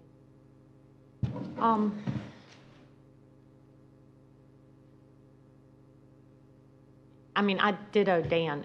This is a tough one when you know how hard we want people to be here, and I know it's hard when you're dealing with an older house. I kind of go back and look at what, for just me, looking through this, and I read every word you put together in this, Kevin. I hate it because it's just always been one, and we pushed this company to look at this one house, and I wish they'd have come back and said, clearly it wouldn't have been on the list, but I think it would be on the list had no one come forward with it. I do have a question, though. You keep saying 75 Bridge Street. Is it 75 or 77? It is 75 Bridge Street is the actual address. It was mislabeled when it went out in 2008. However, it did go out to the property owner. The property owner did sign for it, and Okay. they did receive that. So whatever We know if it's removed, we know the next step, it goes back to HPC. If we agree with HPC, what is the next step? What would the applicants, what would they do? A couple of things there. One was that, if it stays on the list, the applicant can still come forward with a demolition request. Okay. It's just the criteria that is set, it's a higher level of scrutiny to be reviewed versus if it was not on the list. And that goes to HPC? Yes. And then do they then send their recommendation to us again? They are the approval authority. So they are approval authority? Yes. So they could have a body and request you to have a full commission of 7. You could Yes. hold it until you knew they had more than just 5. We would make sure that we got the members there. Okay.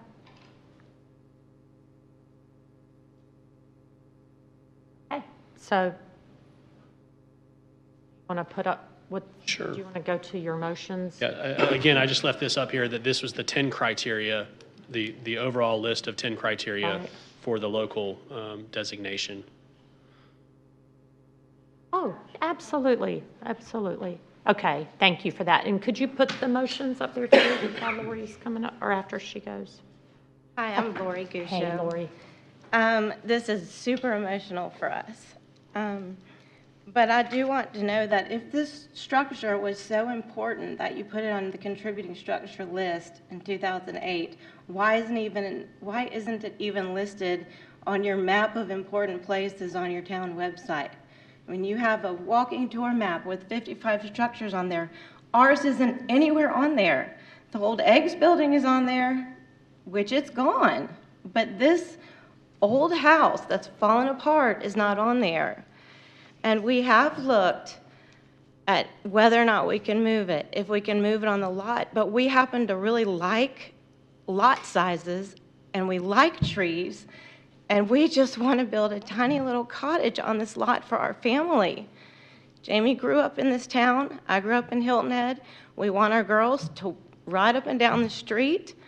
We can't do it if we're forced to keep this contributing structure on the lot. It makes it impossible for us to do so. So at what time do you let us create our own history? What if our little girls turn out to be some famous, wonderful people one day and you can say, that's where they grew up? I don't think you can say that about the structure that's on the property now. So I just hope you consider that. And with the HPC regarding them, there were only 5 of them.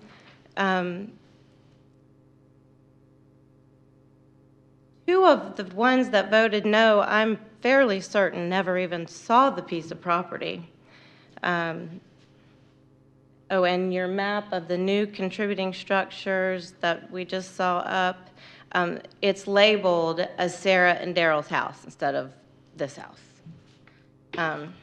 It's so important that you keep it, but we can't get an address right, and we can't get it labeled right on a map, and it's not on your town map for your tour. So I would just like you to consider that in considering letting us build our legacy on family property. So that's all I have. Yes. Mr. Hamilton.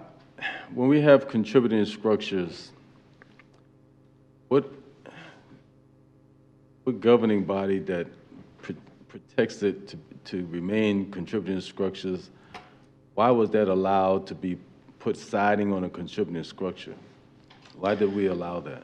Well, my understanding is that the siding, when you said was put on in like 1997, so when it was put on in 1997, it didn't have the contributing structure status. It didn't have that status until 2001. It made So a it was contributing moved. structure with sidings on it? That is correct.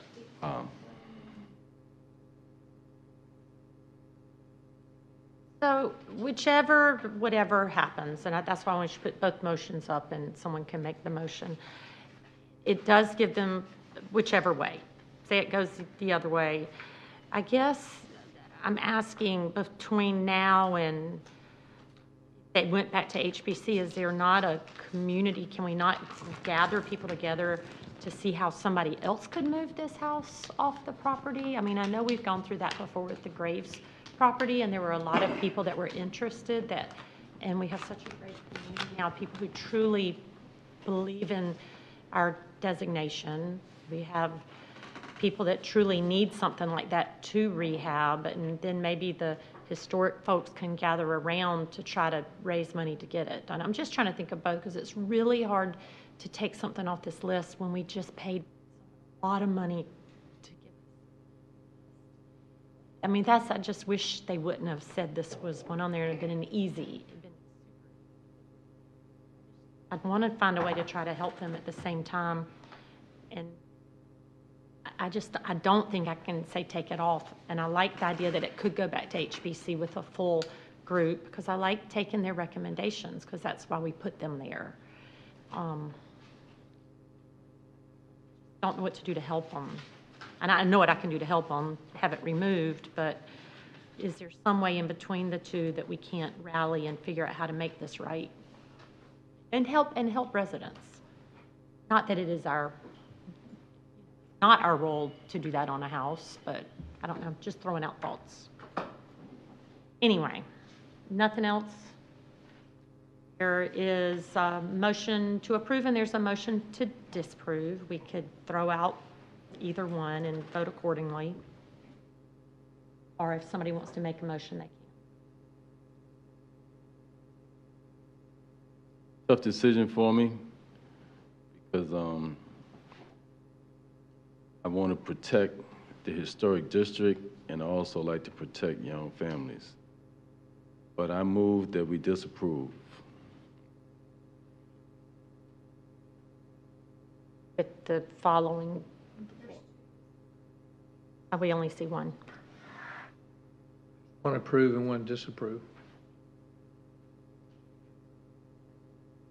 Oh, it's the one up here.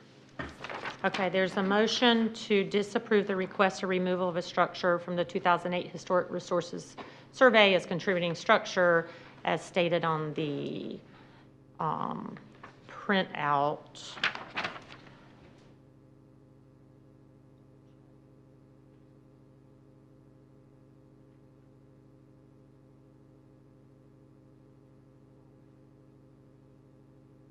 Is there a second? Second. Any discussion? Let's just make sure this is right. Tim? Right? Okay. Any discussion? Yes, sir. Right now you can. Any discussion right now you can, unless someone calls for the question. Do you folks have plans already drawn for the house? And have you had the property surveyed? And do you have a permit application in with the town to build?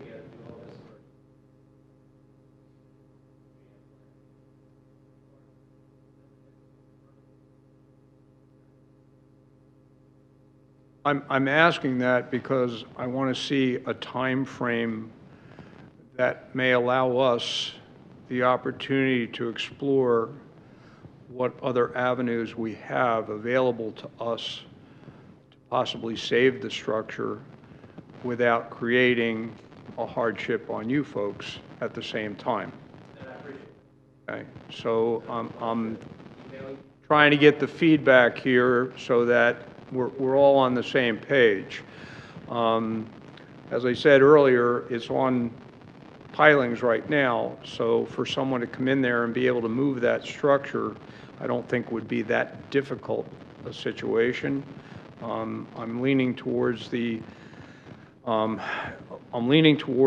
investigating what it would cost to move the structure and where we could replace it to before I would be in a position to be able to say, I want it torn down. And I threw that, and you're going to have my help too. We'll rally some troops in the next week out to see if we can help. I'm not looking for this process to take months. Okay, I'm just looking for an opportunity to be able to rally the troops to see what we can do. To see what we can do to save the structure. And I'm not in disagreement with you that from physical appearance and physical construction, that it may be in disarray, but there is someone currently living in it. And in addition to that, when you look at the Garvey house and the condition that that place was in before we did what we did, I think the structure deserves a chance before we go that route. And I think we can run in parallel to your next step, even if the vote, whatever this vote goes to, and you'd still have to go back to HPC. So I think if we commit to being on this, and it'll be tonight on a phone call and emails, you're going to have to go back to HPC either way. So there's time no matter what. So I'm with you on that. Okay, any other discussion? All in favor state by saying aye. Aye. Opposed? Aye. 4-1. Okay. Next is consideration of an ordinance for text amendments to the Town of Bluffton Code of Ordinances, Chapter 23, UDO, and this is design standards. Now, this is a first reading. All the other items were passed. Oh, where'd Kevin go? He ran out. Hi. I'm still here. Oh, I'm still hello, here. you're back. I'm back. Just getting the next round of paperwork. Workout tonight. Kevin, it's Kevin night. Super Kevin. What'd you do wrong? We're gonna make it your night next time. Just that good. You are that good. All right, bear with me, please, as I... Okay, this is our last one for this evening. Yes, sir. For you. Yes. As you stated, this is the first reading for amendments to the Town of Bluffton Code of Ordinances, Chapter 23, the Unified Development Ordinance, specifically to Article 3, Application Process, and Article 5, Design Standards. This is broken down into 5 different categories, so we'll go through each one, and then we'll have a vote, or potential vote at the end. The topics include public project review process, minor major PUD master plan review process, preliminary and final development plan review process, public notice of development projects, and adjacent street buffers. Just quick background information that in October of this past year, we held a workshop to discuss potential amendments requiring for public projects in the historic district to be reviewed by the HPC, as well as the review of minor master plan amendments and requesting the Planning Commission to review development plans. On January 23rd, the Planning Commission held a public hearing to review the language and recommended approval for the public projects, the master plan review process, the development review process, and the public notice. And then on February 27th, they held a public hearing to review the language related to the public hearing notices and the adjacent street buffers. Starting with the first item, A, was dealing with public projects.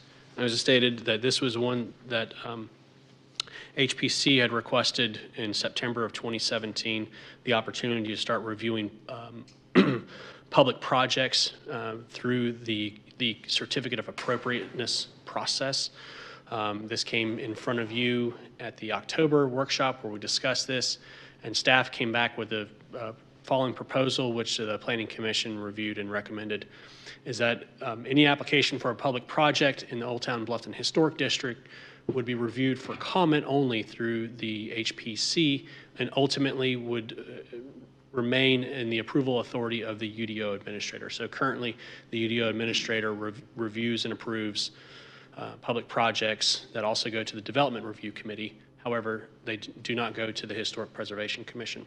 So what this is, it'll give an opportunity for the Historic Preservation Commission to review the projects, provide their comments, and then provide those comments as a recommendation to the UDO administrator that ultimately makes the decision.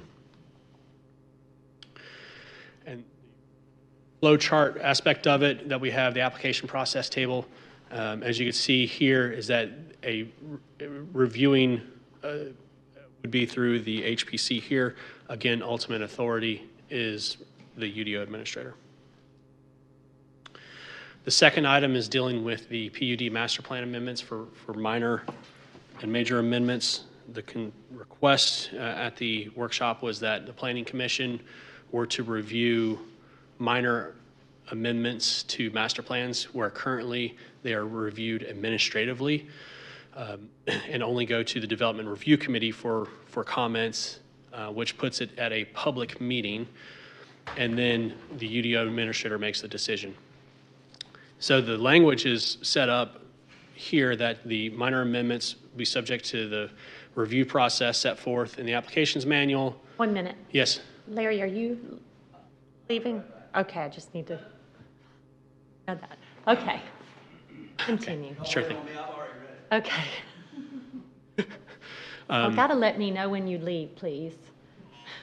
Okay. Go figure.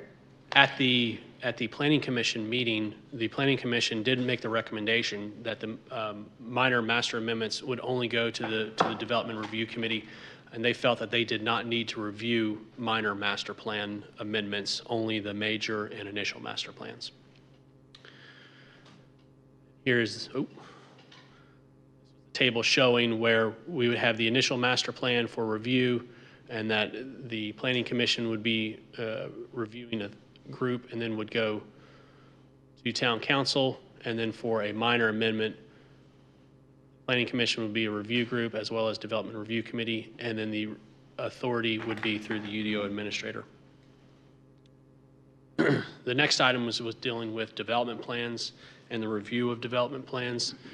This item actually, there's no actual change in the text of the Unified Development Ordinance. Its only change would be to the application table that's shown here, which is through a resolution. So at this point, since this is first reading, what we would do is we would actually bring at second reading the proposed text in the UDO, as well as a resolution making the changes to the application table.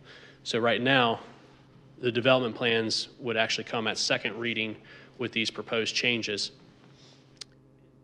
What the Planning Commission recommended is that the final development plan is reviewed at the Development Review Committee, and for preliminary development plans, they would be the approval authority at that time. So when a preliminary development plan comes in, it goes through the Development Review Committee. That's the staff reviewing it, and then they forward that to Planning Commission. Planning Commission would either approve with conditions, or to deny the application. After that standpoint, the Planning Commission felt that they didn't need to see a final development plan, because the preliminary is the time when if there's any necessary changes, that's the time to catch it, not at the final development plan. But since we do have 3 of the planning commissioners on the Development Review Committee, any final development plan goes through that committee, and they have an opportunity to make any comments. At that time, if they feel that they need to see this in more detail, we have the ability to then move up to the Planning Commission for a final review.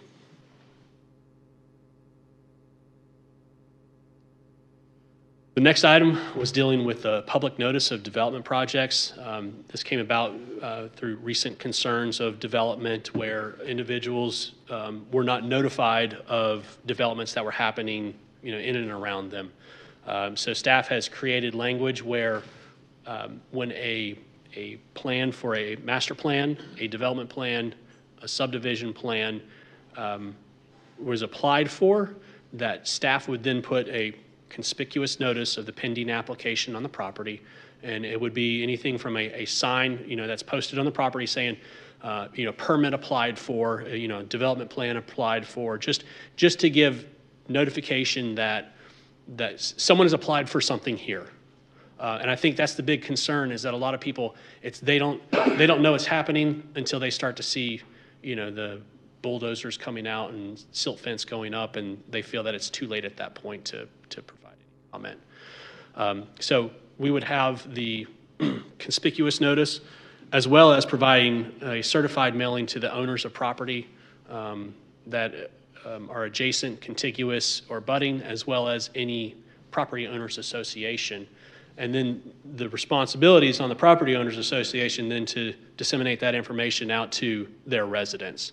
That way we're not, because a certified letter does cost between $6 and $7, and to send that to every single person in a development is very cost prohibitive. But sending it to the POA gives them an opportunity to then provide that information to everyone.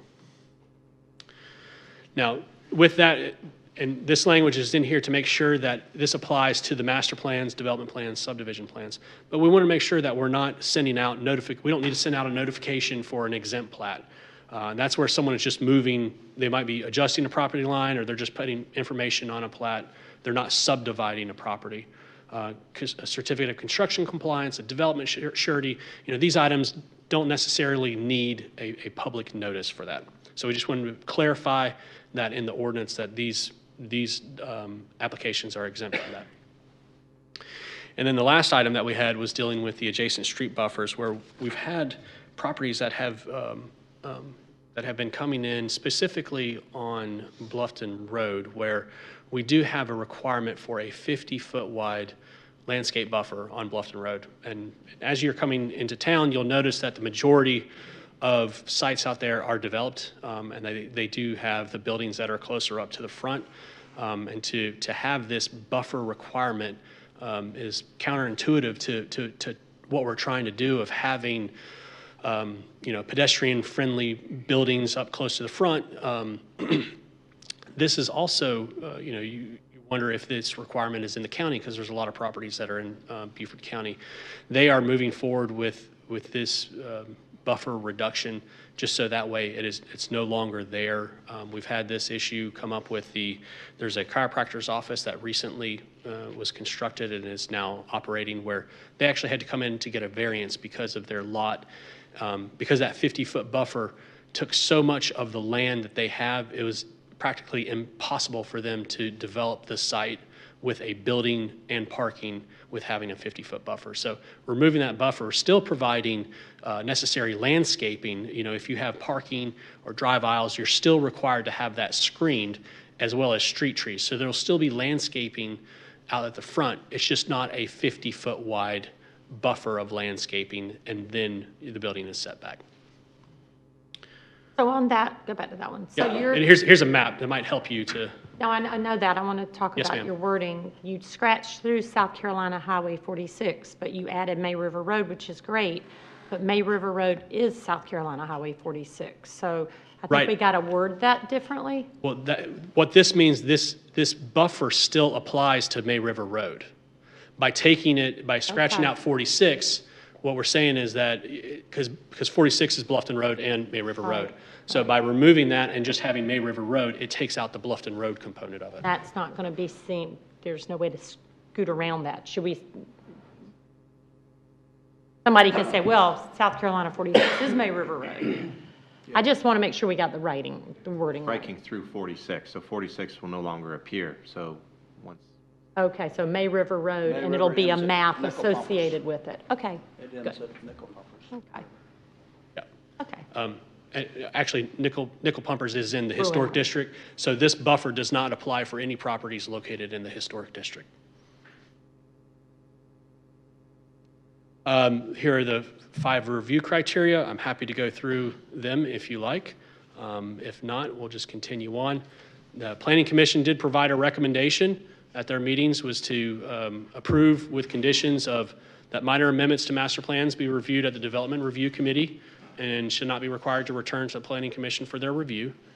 That the final development plans may be reviewed at Development Review Committee and shall not be required to return for their review. That the language should be included to amend the signage provisions for subdivisions, development plans, and master plans, and that's what has been provided to you. And then the fourth one was that language should be added prior to first reading to include the process in the UDO for hearing appeals. That item actually has been put on hold and will come in front of you at a future reading for a UDO edits. Second. What was that again? This number 4 item? Yes. So Okay. it's the appeal process. Okay. We have language but it's more appropriate. We have other UDO edits that are going to be coming in front of you in the next few months, and it's more appropriate to group that with that at that time. So your actions tonight are to approve as submitted, approve with the conditions, or to deny the application. Here's our next steps. This will come back in front of you at the April 9th meeting. That will be a public hearing at that point with the resolution and an ordinance. The ordinance is for the text to the UDO, and the resolution is for the process table. Yeah. Questions of Kevin on any of this? Scrub through Planning Commission. One question. Yes, sir. Use this. I thought I saw in the staff report somewhere, and the mayor alluded to it a little while ago. I'm curious. I thought I saw something that talked about going down Bluffton Road to the circle, and there's pieces of land that is county. There's pieces of land that are us, and I don't know their CDC with their standards, but I guess my question is, Harry's got. I guess my question is, do their standards coming down 46 to Bluffton Road, and do they align with us in some ways whatsoever? What I took from that? They're doing the same thing. They're changing out this 50-foot wide buffer because it's no longer appropriate when you're trying to have a pedestrian friendly. So any type of buffer that they have is being removed simultaneously. Now, the last part of that. So that being said, their design standards, they go ahead. The county, I'm not sure of their design standards. However, while the 50-foot buffer requirement is being removed, the highway corridor overlay district still applies. So any property that's located here, and a prime example is the annexation of 120 Bluffton Road, the Burnt Church Distillery, they will still be required to go to the Planning Commission for a certificate of appropriateness in the highway corridor overlay district. And that's for the architecture, landscaping, and lighting. So they will it'll still be scrubbed again of a more refined site plan. So that way the Planning Commission, both from the development plan aspect as well as that COFA highway corridor overlay. Right, but aspect. I guess maybe I'm confusing the issue. This is our main gateway. Yeah. Okay, one of our main gateways and the most dominant. And so what I'm asking, maybe you're answering, is the design standards by the county, which is not coming down that corridor, which is the pieces of land that we have control over. Do their structural design standards align with us in any way for what our design standard requirements would be? Or?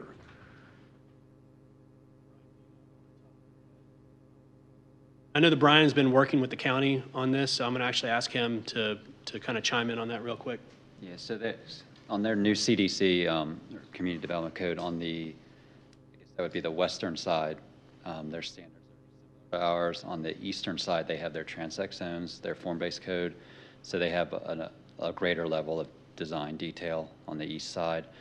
That being said, we've been working on some preliminary discussions with the comprehensive plan and trying to coordinate everything. I think that they're going to move forward, as Kevin said, to try to coordinate with the town. It would be wonderful if it was blendless, where you couldn't tell you're actually not in the city limits of Bluffton, or you're not in Beaufort County when you get off 46 coming to us, to our gateway, if at all cohesive. And that's absolutely the goal, and Okay. we've been working with their long-range planner to come up with some language that Okay. actually that we could both adopt. Thank you.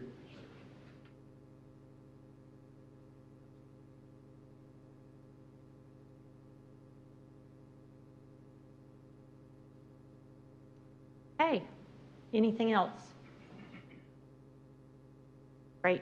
Is there, I'll read the motion. Is there a motion to approve the first reading of an ordinance revising Article 3, application process, Section 324, Section 318, and Section 396, Section 324, and Article 5, design standards, and Section 537B2B, adjacent street buffers. So moved. Your second? Second. Any discussion?